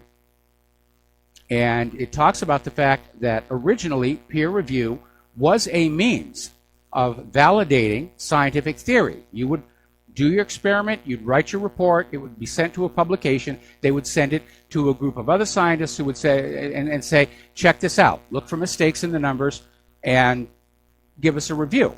And if all those other scientists came back and said this looks legit, then you were published. And that's the way you're supposed to check against bogus science. But unfortunately, over the last several years, that peer review process has become compromised. And the list of scientists that these papers are sent to are usually agenda-driven. For example, papers on global cooling are sent to scientists who are supporters of global warming. And as a result, the process has become corrupted. And this is why I think that everybody should know their own science. We should be teaching it in school so that we stop being forced to rely on some guy with a clipboard and a white laboratory coat to tell us what's going on. Because we know we get lied to a lot about global warming, about vaccines, and so forth. We're going to take a break here for commercials. We got a caller waiting on the line as soon as we return from these words from our sponsors. And aloha, America. Welcome back to our show, and we're going to go to the phones with Lenny in California. Aloha, Lenny. Welcome to the show. What's on your mind? Yes. What's on my mind, Mike, is the early report that you, in the first hour of your show, and you spoke about Syria possibly joining the SDF and the PKK and the rest of the Kurds. I'm not buying it. The Kurds have already been busted using Syrian flags to keep the Turks from bombing them and saying that they've cut a deal with the Syrian Arab Army, which nobody has been able to factualize just yet. Okay, and two, you don't have Putin or Iran saying anything about Turkey bombing Syria. So that tells me this is another psychic warfare job, and they're trying. And the U.S. and Israel is behind it, and they're trying to get Turkey and Syria to fight one another. And well, as long they've as I already don't see succeeded. Putin saying They've already anything- succeeded because Turkey is bombarding Syrian positions inside Syria. Now, nobody said that the SDK and anything had come on board. It was simply Syria's government forces made a deal with the Kurds to come on into Afrin and push Turkey back, at which point Turkey has started shooting. So the shooting is already underway. Yeah, the shooting may be underway, but what I'm saying is pay close attention to what Putin is, because Putin has been on the phone with Erdogan, and let's see what Putin says about it. But your point is well taken, but let's just see how it shakes out. And the second thing is, well, before we go to the second thing, before we go to the second thing here, I'm sure that Putin is trying to get Erdogan to back down because Putin understands this is a flashpoint that the U.S. is going to exploit to come on back into Syria, try and get Assad, possibly start shooting at more Russians. Well, yeah, definitely. But if I think Erdogan, he may be crazy, but he's not that crazy. He don't want to have to deal with Putin a second time. So, but okay, so if we can go to the second thing about the guy who wrote the child protection laws over at the UNICEF or whatever, I'm not buying that it is psychotropic drugs. Some people are some men are into women, some men are into men. I just read an article where, some people just busted the gardener for, having sex with their dog, the landscaping guy for having sex with their dog. But like you, I draw the line on children, okay? And I say to Vladimir Putin, cast them down with the rest of the sodomite. In fact, cast them so deep that they will never be able to see doors or windows again. And I don't care if they incarnate in their next life on the same level with the rest of the sodomites, where they can just eat each other alive, however they do it. But the thing is that that there's no excuse for that. There's no to ruin a young soul like that. There's just no excuse for it. I absolutely agree.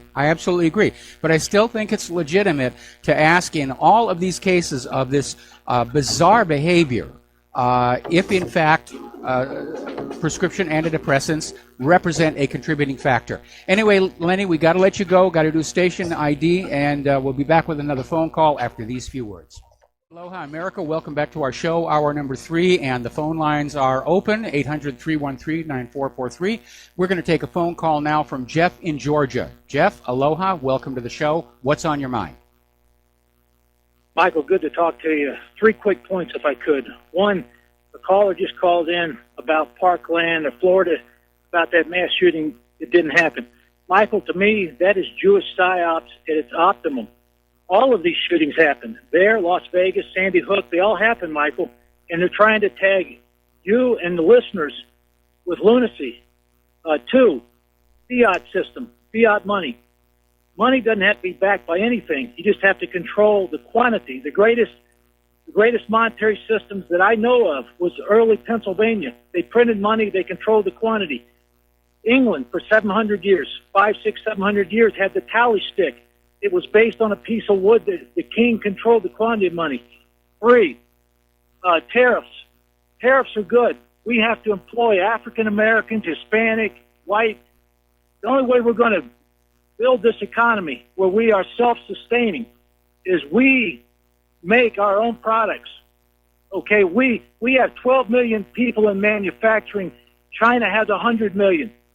We have to grow manufacturing. We have to grow other sectors, and we have to put these teenagers, young people to work. America first means all of our people first. And by the way, a lot of this goods that we are importing, we would consider that slave labor. That was my points, Michael. Thank you for listening. Okay, well, I want to respond to your last one. I agree in theory with what you say. The problem is we've run out of resources. And there's a story I used to tell about this guy who inherits a farm. And he likes to stand out in front, and I'm a farmer, but he doesn't know how to farm. And so the bills are coming on in, and so one day he just decides, well, I'm not really using the tractor. I'm going to sell that. And so he takes the tractor over to the farm equipment dealer, and he sells the tractor, and he pays his bills. And he's standing around there on his farm looking proud with his ownership. Then next it's going to be the harvester, and then he sells the combine, and then he sells the topsoil of the farm off. And he's still standing around thinking everything is fine, but it isn't. Because the farm is no longer a farm. It's just an empty husk, and he does not have the means to turn it back into a farm. And that is the situation the United States currently is in. Because we'd love to see our infrastructure repaired. We would like to see our factories rebuilt. We'd like to have jobs for all these Americans who've been out of work for months and years. But right now, the entire economy is focused on leading us into a world war. And unfortunately, our political leadership, they're like that guy who inherited the farm. They don't really know what they're doing. All they know how to do is, let's do what works for right now, and we're not going to think about the long term. Michael, once we overthrow, nonviolently of course, the banking system, the power will come back to the people, and everything will change. These same people that control banking control our defense. They control our foreign policy. They control our culture. Everything will change. They are coming after RBN with all of these psyops. I'm sure that guy that called in 2 or 3 calls ago that says he was sure that was a fake shoot. That was a real shooting. Real young people died in that. There's a lot of pain down there. Yes. You can't trivialize that stuff. Once we overthrow that banking system, everything will change. You'll be on the radio in 2 years. If we overthrew that tomorrow, we wouldn't be talking about Russia or the Middle East. We'd be talking about foreign policy would be what's happening in the Caribbean, what's happening in Mexico. I don't care about that other part of the world. The only reason that we talk about the Middle East is because we look at the world through a Jewish cartel prism. And they will use WASP today, and when they're gone, they'll use African Americans tomorrow. They'll use Hispanics the next day. They will control. They used the French 200 years ago when they funded Napoleon at Waterloo. They'll never stop until we overthrow that, and then everything will change. But it is natural for any sovereign country to employ its own people, to build its own items. I mean, we see massive. Hey, God bless the Indians, the South Asian Indians, but they own all these gas stations. It's like, my God, if the African Americans own them, wouldn't that be great, for all of us? It goes right on down the line. We have let them control all the sectors that make up our country, and that has to stop. But the monetary system, it can be based on fiat. When our monetary system was based on gold in the 1930s, we still had 25% unemployment. Okay? And if it's based on a commodity, that commodity will be manipulated by the same manipulators that run the system now. They're coming after us because we're looking for a voice that we can get at their jugular vein, non-violently, of course. We're going to overthrow them because we're a sovereign country. Trump said America first, and I'm going to make him live up to that. I don't trust the man, but I'm going to make him live up to what he said he was supposed to be doing when he got in here. He's supposed to be making peace. He's supposed to be looking out for our country first, and that's the natural state of any country, unless they redefine what a country is. A country is sovereign if it's not anything. And it's not run by 1% if it calls itself a republic. It has to be run by all the people. I've never gotten over being a WASP on what my forefathers unknowingly done to the native Indians. We wiped them out. We took everything they had. Okay, well, let In the me same cut in here. day. Let me cut in here a little bit and respond to some of what you said. First of all, in terms of people calling into the show and saying there are no dead bodies at Parkland, or trust me, there's security camera video that shows that it was just the single lone shooter and everything like that. We're seeing a replay of what we saw right after the Mandalay Bay shooting, where there was a lot of junk being dumped on to the independent media just to try and keep the issue confused. To try and delay the formation of a common public consensus. So it's basically a replay of that. But at this point, I think everybody agrees it was a false flag, and the fine details don't really matter anymore. Now, obviously, I agree with you about getting rid of private central banking. Unfortunately, while the private central bankers have all this money, they have all the politicians. And that's why I keep saying we're going to have to wait for this whole system to come crashing down and stand up and start a new country with a lot of your good suggestions. And we're going to have to just write it right into the Constitution. There will be no private central bankings because these families that own these banks have been playing this scam on the world for 300 years. And they are the richest families on earth, all on the backs of other workers. And it really, enough is really enough. And of course, bankers, if they're not making enough money, they love to start wars because wars are the bankers' richest harvest of debt. And debt is what they want to control and use to control everything else. Okay? Okay. All right, thanks. I'm just for, reform. Thank you. All right, thank you for the phone call. We're going to let you go here. The phone lines are now open, 800-313-9443. We're going to do a shout-out now to our on-air affiliates who are just now rejoining the show. Now, many times before, I have mentioned that I'm not big into computer games, which is weird because I actually worked on a couple early in my career. But I just don't. The one exception is flight simulators. I love flight simulators. And one of the best, of course, is Microsoft's Flight Simulator. And I have an older version. I think it's Flight Simulator X. But apparently there is now a problem with the latest update from Microsoft's Flight Simulator add-on Wrangler, Flight Sim Labs. Now, it was featuring updates to the Airbus A320 model. But then apparently users found that as well as all the enhancements and good things in this new version, there was a password harvester for Chrome built inside the software. Now, whether that came from Flight Sim Labs or from Microsoft or was someplace along the supply chain, which is another issue, that's still a very, very nasty thing to have in a commercial product. And it does, in fact, actually happen. There was a company, one of the places where I did work on computer games, and can't even remember, well, it doesn't really matter, but it was in Santa Monica. And this was back in the days when games came on these 3.5-inch hard floppy disks, and they were coding for the Amiga, and I was an Amiga developer. And it was a space shuttle simulator. And they did a lot of work on it. It was a very good game. And then they made up the master disk to go to the duplicator packager, but they forgot to format that master disk. They just copied everything onto it, not realizing the disk was infected with malware.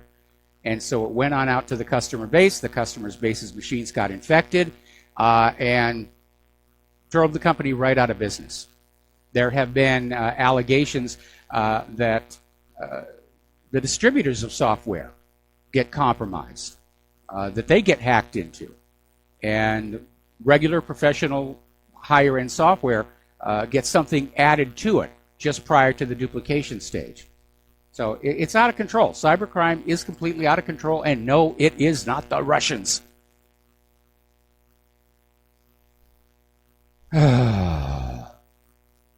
Okay.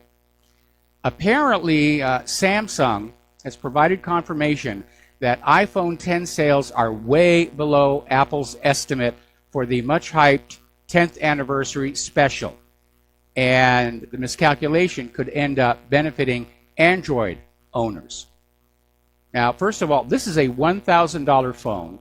That facial reading security system has got some major, major problems. And again, $1,000 really is, unfortunately, too much for a phone. It really is. And apparently,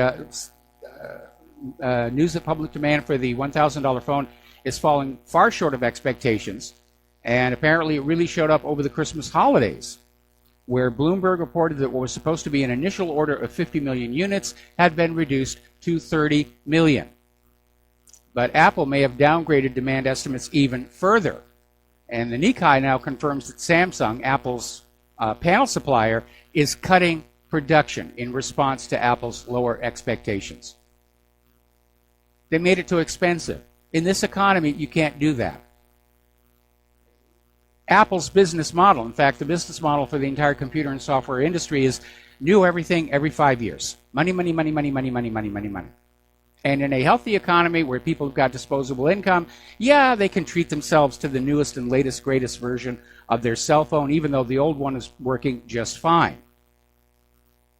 That model doesn't work in this day and age. Planned obsolescence is a dead concept, which is why Microsoft, at least, is trying to get everybody into subscription-based computing services. So the money will continue to flow on in. Now, don't get me wrong, I like my iPhone 7. I also liked my iPhone 5.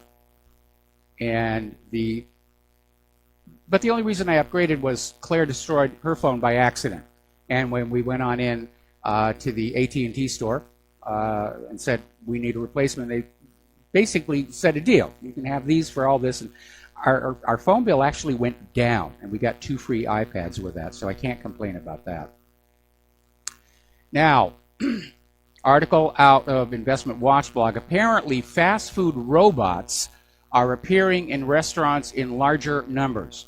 And apparently what they do is they have this huge machine that is back where the human beings used to be. And you will type in your order, and you will pay by plastic. And apparently the entire kitchen is now automated. I'm sure there's somebody back there who's shoving buns and meat and sauce into the various hoppers. And it makes up your meal, and it delivers it out to you. And I will not do business with a place like that. And partly it's health. I don't eat fast food restaurants anyway. But mostly it's because nobody is realizing that this rush to automation is putting more strain on our economy. Every job lost to automation is another person unable to pay their bills, unable to take care of their family. We could actually see a return of sabotage. And that actually originated from in France back in, I think, the 1800s. They wanted to automate a textile factory. And the workers were so upset over it, they threw their shoes into the gears to break the machine. Hence, sabotage. Story out here. Experts are predicting that 1 out of every 5 jobs will be lost to robots in the next decade. Do they not understand that this is a bad direction? Carried to its ultimate, we're talking about shopping malls staffed by robots, featuring goods made by robots, and they're all standing around doing nothing. There are no customers coming in, because nobody has a job and nobody has the money to buy the products.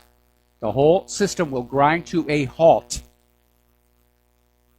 Now, I'm not anti-technology here, but I am trying to be pragmatic about this, that we should actually have laws protecting human jobs.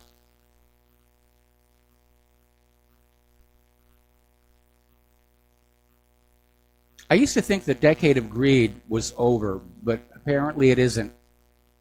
And the wealth inequality has just reached this extreme in this country.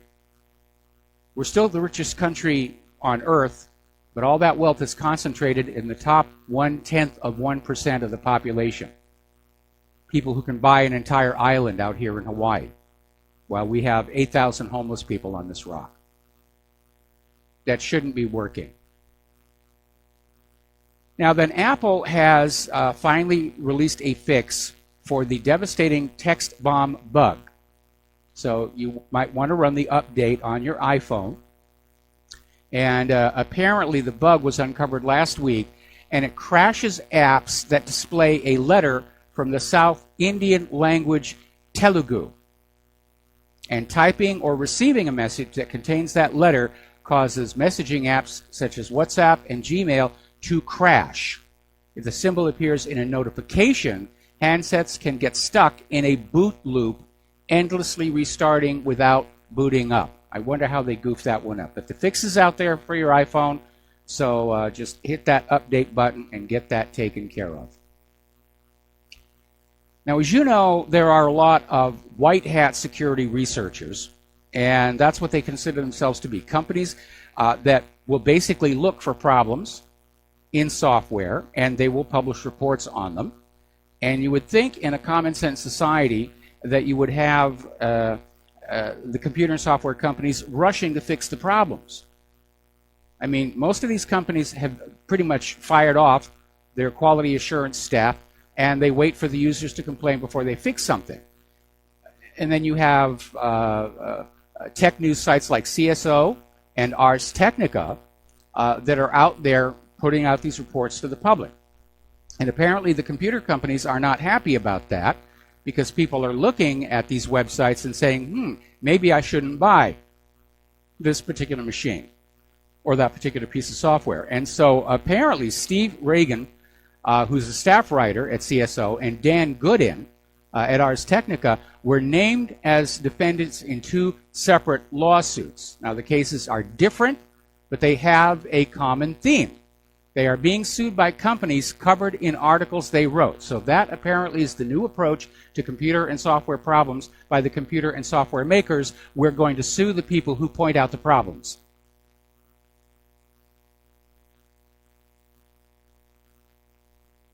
I don't think that's going to be a productive way of going.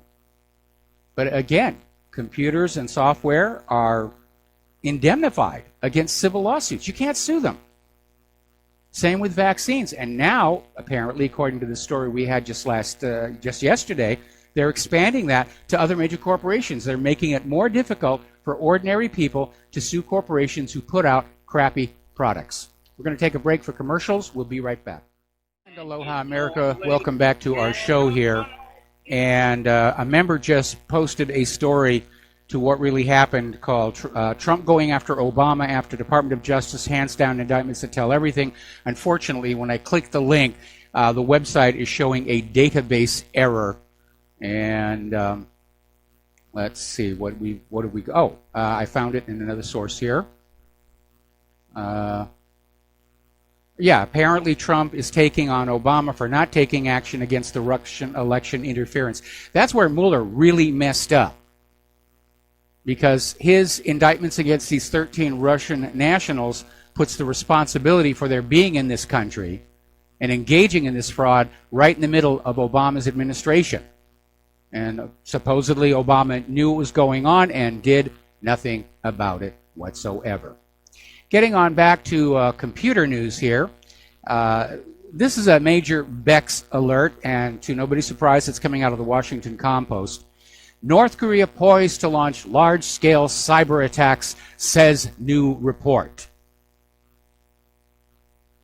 More North Korea bashing. North Korea is quietly expanding both the scope and sophistication of its cyber weaponry, laying the groundwork for more devastating attacks. And then they go on back saying that Kim Jong-un's cyber warriors have been accused of causing huge destruction in recent years, including the massive hack on Sony Pictures in 2014 and last year's WannaCry ransomware. Now, first of all, the Sony hack was later admitted to being an internal leak, and nobody knows where WannaCry came from. This is just more gratuitous propaganda leading to military action in North Korea. I think it was Senator Hiram Johnson who said the first casualty in war is always the truth. Now, here's an interesting little story. There's a guy over in Albuquerque, Frank Dickman Jr., and he's suing Microsoft for a new copy of Windows 7 after his machine upgraded to Windows 10 without his knowledge. And he's threatening that if he does not get his new copy of Windows 7, he's going to ask for $600 million in damages. And I'm sure he'll get the copy of Windows 7. But yes, that forced upgrade was extraordinarily messy. It killed a lot of machines. Microsoft is just not really working on making a good product anymore. Now, I'll be fair. Rather, in wanting to be fair, a while ago, when that free upgrade was still coming on out, I allowed one of the laptop used by Claire's choir to go from Windows 7 to Windows 10, and it was an unmitigated disaster. For one thing, it erased all of the existing data files for the music software.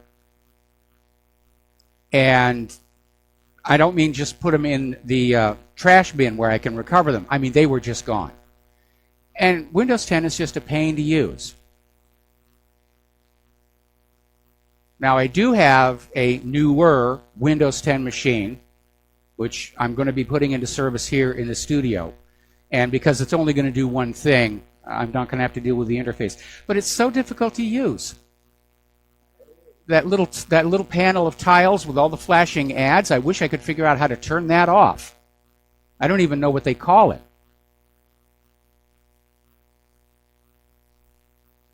But it's not really an easy-to-use machine. In fact, it seems more geared to just selling you more stuff, to just throw more ads at you all the time. But Microsoft has become very abusive in that.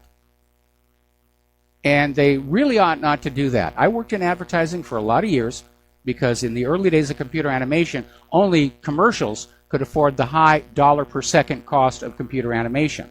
That was back when I worked with Robert Abel. And so I hung out with a lot of advertising people, and I went through the planning of a lot of commercials. The one thing you never do is annoy the viewer or listener, because you're not going to get a sale. And unfortunately, with online advertising and all the stuff in the computer, because they count the ad success by clicks or views, there's no feedback loop. The people who are the clients of the advertisers don't really know if the ads are effective or not. They just hope they are. And unfortunately, I guess in these hard economic times, they're just getting more and more aggressive. We're getting all these annoying telemarketers, and we're on all the do not call lists, and they're just ignoring it. It's all about grinding as much money out of the population before it all comes apart. Okay, now we're coming up here on another commercial break. We've got about a half hour to go here. The phone lines are open, 800-313-9443. And when we come on back, we've got some science and health news that we're going to be talking about, along with a very bizarre story involving the terracotta warriors. So stay tuned. Feel free to call on in, and we'll be back after these words from our sponsors. Aloha, America. Welcome back to our show here. And before I answer the phone calls that have come on in here, I have to comment again on corporate media. I have Fox News running here in the studio. The sound is turned off, but the captioning is turned on so I can get the gist of what's going on. And two stories that they were running during the commercial break. The first one is apparently another woman has come forward to claim that Donald Trump sexually harassed her by kissing her for 2 minutes in the lobby of Trump Tower. And Trump has come on back and said, first of all, he's not stupid enough to do something like that in a lobby with all those security cameras. And then he reminded everybody about that one woman who accused him, who had her mortgage paid off by a Clinton backer. But the second story is the one that's very concerning. They're trying to magnify the effect of these 13 Russians who, it is claimed, stole the election from Hillary Clinton by saying that they were running all kinds of bots, and they make a specific mention of saying they're pushing conspiracy theories. So that's going to be the next thing. Anybody pushing a conspiracy theory is a Russian agent. So that's what's coming on down the line. All right, let's take some phone calls. Don in the Philippines, aloha. Welcome to the show. What's on your mind? Oh, Mike, yes, at the beginning of your show, you were talking about the fact that it looks like America wants to go to Russia. It's insane. And I was thinking about it here in this place in the Philippines here. It's a condotel. I own a small condo in this place. But anyway, they couldn't sell all the condos, so they made it into a hotel. But there's people here. I've met Russians here. There's Chinese. A lot of Chinese come here. Koreans, Japanese, Australians, South Africans, people from Saudi Arabia. There's everything. And nobody's fighting each other, you know. It's the governments, especially the American government, for some, I guess because they have to make money off of, I can't understand why they want to go to war all the time. It has to be because they're making money off of the weapons industry. Well, that's only partly it. Basically, what it comes down to is the United States is on the verge of collapse, and the government thinks getting into a world war, if it doesn't actually fix things, at least they've got something to blame it all on. And they did this in World War I, crash of 1907, World War I, crash of 1929, World War II, crash of 2008, and here we are on the brink of the Third World War, and this one is going to be nasty. So it's a repeat of the Roman Empire almost to an extent. I want to recommend the people, if you haven't seen it, there's a song on, you can watch it on YouTube, Randy Newman. It's just a few words in defense of my country, our country or something. He says the end of the empire is messy at best, so it's getting pretty messy now. Okay, I thank you, Mike, for letting me be on. Take it easy. All right, thanks an awful lot here, and we're going to switch over to Sherry in Texas. Aloha. Welcome to the show. What's on your mind? Well, Mike, hi. What's on my mind is I went through a thing when Mitt Romney was having his debates with Obama, and Romney was really polished and everything, and he did well, and I started getting really depressed because of his mission statement. He had made a mission statement at the end of these debates, and his Obama's was to give everyone a chance and all this stuff. And, you know, yes, you can, and all that was his mantra. But Mitt Romney said he wanted to be, quote, a powerful military force in the world for democracy. And that got me really, really nervous. And now he's going to be in the Senate, and I was just wondering if he still wants to force our military on the rest of the world. I mean, it gives the Republicans an extra vote in the Senate, but what about his mission statement? What about what he wanted to accomplish if he got to be president? And I got so depressed about that and fear-based about it that I went through it felt like Kennedy had died or something. I was in a black place. Monday morning, I woke up. I knew everything was going to be all right. The election was the next day, and I thought we're going to be okay. So I knew Obama was going to win, and he did. But what about that mission statement? Does he still feel that way? And was that just rhetoric so we could move forward with more war? Well, basically, he was sending a message. He was sending a message to the bankers and to the military-industrial complex. I'm your man. Support me, and I will make sure that you guys are making a lot of money and have a lot of things to do. Well, is he going to be in the Senate now? Is he in there now? I imagine, yeah, he's going to be seated almost immediately. It was a special election, right?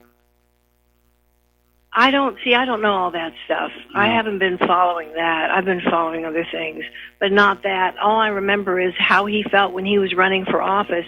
He wanted to be that powerful military force in the world for democracy, and I just knew we were going to be under martial law. But you know what? Everyone was so beaten down from so many terms of serving. I don't know what you call it now. But the guys, they thought they would only be there till Christmas, and then it was another round, and then another round. I think we were just all so war weary that it must have pushed Obama forward in the polls because the thought of more war was just, and I was wondering if he's in the Senate, is he going to, I hope Obama remembers, I hope, excuse me, Trump remembers his mission statement, because I don't want them to put the whole body in a position where they're going to vote on that and see Romney lapse back into that rhetoric. I just couldn't stand it because he was so determined to have war. Well, apparently we're on the path to war. Everybody's gotten together, our Congress, the bankers, the military-industrial complex. They've already decided we're going to go to war. We don't care how many million people we kill, but right now war is our best option to get out of this mess that we've created. Yeah. Well, I think Trump must have been pressured somehow to get him in. I can't imagine he'd want someone for war in there. I just can't imagine that. That's all. Well, it wasn't. It wasn't up to Trump. It was up to the voters that Romney became a senator. But I think he's angling to run in 2020. Oh no. Well, it'll be interesting to see what his mission statement or purpose for running is then. I hope it's not the same thing it was. That's all. I hope not either. But at this point, Trump is going to be a single-term president. And so there are probably a lot of Republicans out there saying they're going to throw the hat in the ring for 2020. My concern is that Hillary is starting to sound like she's going to take another try at it. Oh, I can't imagine that, but we'll see. We'll see what happens. Time will solve that mystery. Well, thank you. Thank you. I don't feel as nervous as I did before when he was going to run. So maybe that's good. But boy, I was in a dark place. And then when, Monday morning I woke up, it's like, oh my gosh, we're going to be okay. Because even though Obama, they always teased him about this shot across the bow, and they said he's not being forceful enough, and I thought, good, because we need a break. Not that there wasn't war still going, but it wasn't going the direction it was going in under the Bushes and everything. And I thought we need a break, and we got one enough to wake up. And now I'm hoping people remember what he said back then, because they're going to have to think, do I want this? And does he still want to do that? And that's what I wanted to get across. Well, if he runs in 2020, then I expect his mission statement will be exactly the same. I would think. Because he wants to send that message to the bankers and the war machine, I am on your side. I can't think it's going to go over very well the second time around. So I think it depends on how good his vote riggers are. Because that's what our elections have become, a contest between election riggers. And whoever's got the best election riggers gets to win. 2016 was the exception to that rule. Hillary had all the best riggers on her side, but the American people were so disgusted with her that they just overwhelmed the election fraud and put Trump into the White House. And the deep state's been going ballistic ever since. Yeah. Well, we have some time. We still have some time between now and then, so to pull everyone together and keep, like you say at the end of every show, spread that word, and that's the best we can do. Well, at this point, I'm more concerned about the impending World War III, which I think it has to start this year. And if it does go nuclear and we lose, then we don't have to worry about the elections in 2020. I don't think it's going to go nuclear. What I'm worried about the most is people getting hacked and their personal. People. I have a friend that she never got hacked. She never had any problem, and now she has. And it's like, gosh, if you're getting hacked, everyone's getting hacked. And it was it's out of control. Cybercrime is just completely out of control. And for all we know, all of these ransomwares and everything coming out of the NSA, because they don't seem to be doing much of anything else. They're not finding terrorists. They're not finding criminals. They're just stealing all of our data, and they're developing these hacker tools. And now they've gone wild. But again, getting on back to this idea about nuclear war. I mean, the reality is, I don't think the United States can win a conventional war against Russia and China. And on the day when they realize that, yes, it will go nuclear.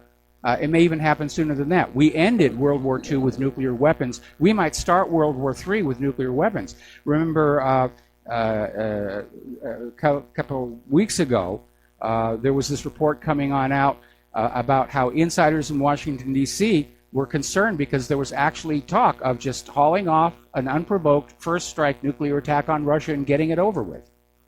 Paul Craig Roberts reported that. China will step in then. I mean, Russia and China together, I don't think we're that stupid. Maybe we are.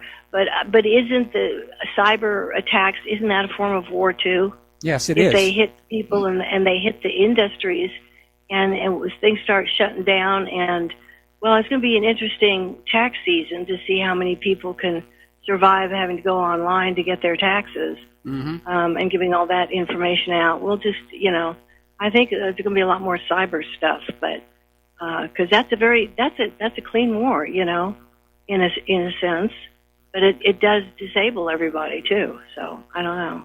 Well, again, given how critical the internet is to our economy, it doesn't really seem like our government is putting that much effort into securing it, other than around the government's computers. And as far as everybody else, it's open season on ordinary law-abiding American people. We're constantly under attack. My server's constantly under attack. The new server's handling it a lot better than the old server. I probably got about, I think it was 8 emails today carrying malware. Yeah, and I don't think it's going to get any better. That's the thing. Just interesting. I thank you. I think that covers it. All right. Well, thank you very much for the phone call. We're going to let you go. Coming up here on the end of the program, a couple of science and health stories. Down in Cape Town, South Africa, they've got this major drought, and the government of South Africa has just declared this a national disaster. And they've been under this drought for 3 years, and one has to wonder why some form of action wasn't taken in year 1 or year 2. Now, there's a story that's out here today about how there's this super graphene membrane that has created this amazing water purification system. And that's always an issue. And by the way, you can go over to the survival stores and get filtering systems that will actually take sewage and produce drinkable water from it. I don't know what it tastes like. I haven't tried that yet. But apparently Natural Blaze is reporting on this graphene membrane, and it's just this incredible water filter. Or something else. I mean, build a pipeline. Or go down to Antarctica, grab one of those icebergs that are floating around there, and boogie back on up to South Africa, and there'll still be enough of it left there where you can harvest that for water. But I do think Cape Town, I think the government of South Africa just waited too long. They just sat there waiting and hoping it was going to be better. It was going to be better. That Al Gore, was going to come in and bring snow and rain and who knows what all else. But it's a big, big problem. Now then, we have talked before about how supermarkets are using glyphosate as a food preservative. That they'll actually spray the produce on the produce stands with glyphosate because it retards decay. And unfortunately, of course, glyphosate is a probable human carcinogen, according to the World Health Organization. So we have our supermarkets feeding us food that could give us all cancer to save a few bucks on food spoilage. Well, apparently there's another one out there now. This is a story out of Natural News. And apparently there is this freshness preserver technology that is actually applied at the moment of harvest. And it's patented as Smart Fresh technology. If it's applied to produce after the harvest, it goes by the name Harbista in apple and pear orchards, and bananas know it as Ripe Lock. But it's basically the active ingredient is the same. And it is, I hope I can say this correctly, 1-methylcyclopropene, or 1-MCP. This is a synthetic chemical that tricks fruits and vegetables into delaying their ripening by up to an entire year. Sounds like a wonderful thing to have there, but it's not safe. It's another chemical that is there to improve profitability, and it causes all kinds of problems. Now, let's see. Little bit of good news from space program. And we're coming up on a commercial break, so I'm going to save this for our last segment here. And we'll be back here after these commercials, so please stay tuned. And we'll be back after these few words from our sponsors. Aloha, America. Welcome back to our show. Last segment of our program today here. And before I get into the science news here, story that just came across my desk here. A federal judge has ordered a private review of tightly guarded documents related to an unsolved murder of 2 boys covered up by local Arkansas authorities 30 years ago. And then Governor Bill Clinton was accused of being involved with the deaths after he reportedly made a deal with the medical examiner who was accused of destroying key evidence related to the case. Now, the kids were Kevin Ives and Don Henry, and they were basically run over by a train. And it was originally declared, they were smoking marijuana, they fell asleep on the tracks. But the engineer of the locomotive said they'd been covered by a tarp. He didn't see them until he was just on top of them.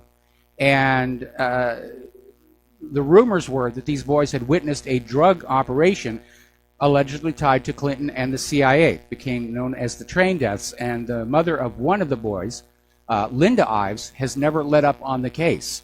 And apparently they're going to have another look at that, because there are a lot of dead bodies around the Clintons. Okay, the rover Opportunity has survived the Martian winter. These 2 rovers have just been amazing. And it's passed the 5,000 soul mark on Mars, approaching the 15th anniversary of its launch. And thankfully without the desolate rendition of Happy Birthday played by Curiosity. But while it survived the Martian winter, it may not survive NASA's budget cuts. And hidden within NASA's fiscal year 2019 budget, between the proposal to crash the International Space Station in 2025 and the gutting of much of NASA's Earth science and education outreach efforts, that's tied into global warming, we won't miss that, is another attempt to kill off the long-lived Mars rover. Now, the previous cuts were reversed by Congress, but this time the one-armed rock-gathering rover may not be so lucky. Now, back when I worked for NASA, the attitude was that as long as that spaceship was working, you keep the mission going because you're gaining more science from that. But now to spend all the money putting that up there and, it's lasted way too long, we just want to shut it off. Tell you what you ought to do. Normal procedure for terminating a spacecraft is you send the instruction to shut off the command receiver so it can no longer receive any orders. And that's to keep it from inadvertently transmitting and interfering with other satellites that are going to be launched in the future. I think if NASA can't manage rover any longer, they should find some university that has access to the necessary radio telescopes to basically take it on over and teach these kids about Mars, teach them how to run a spaceship. It's a shame to let it go to waste here. Last little story here. Apparently at the Franklin Institute in Philadelphia, they were displaying one of the terracotta warriors from China.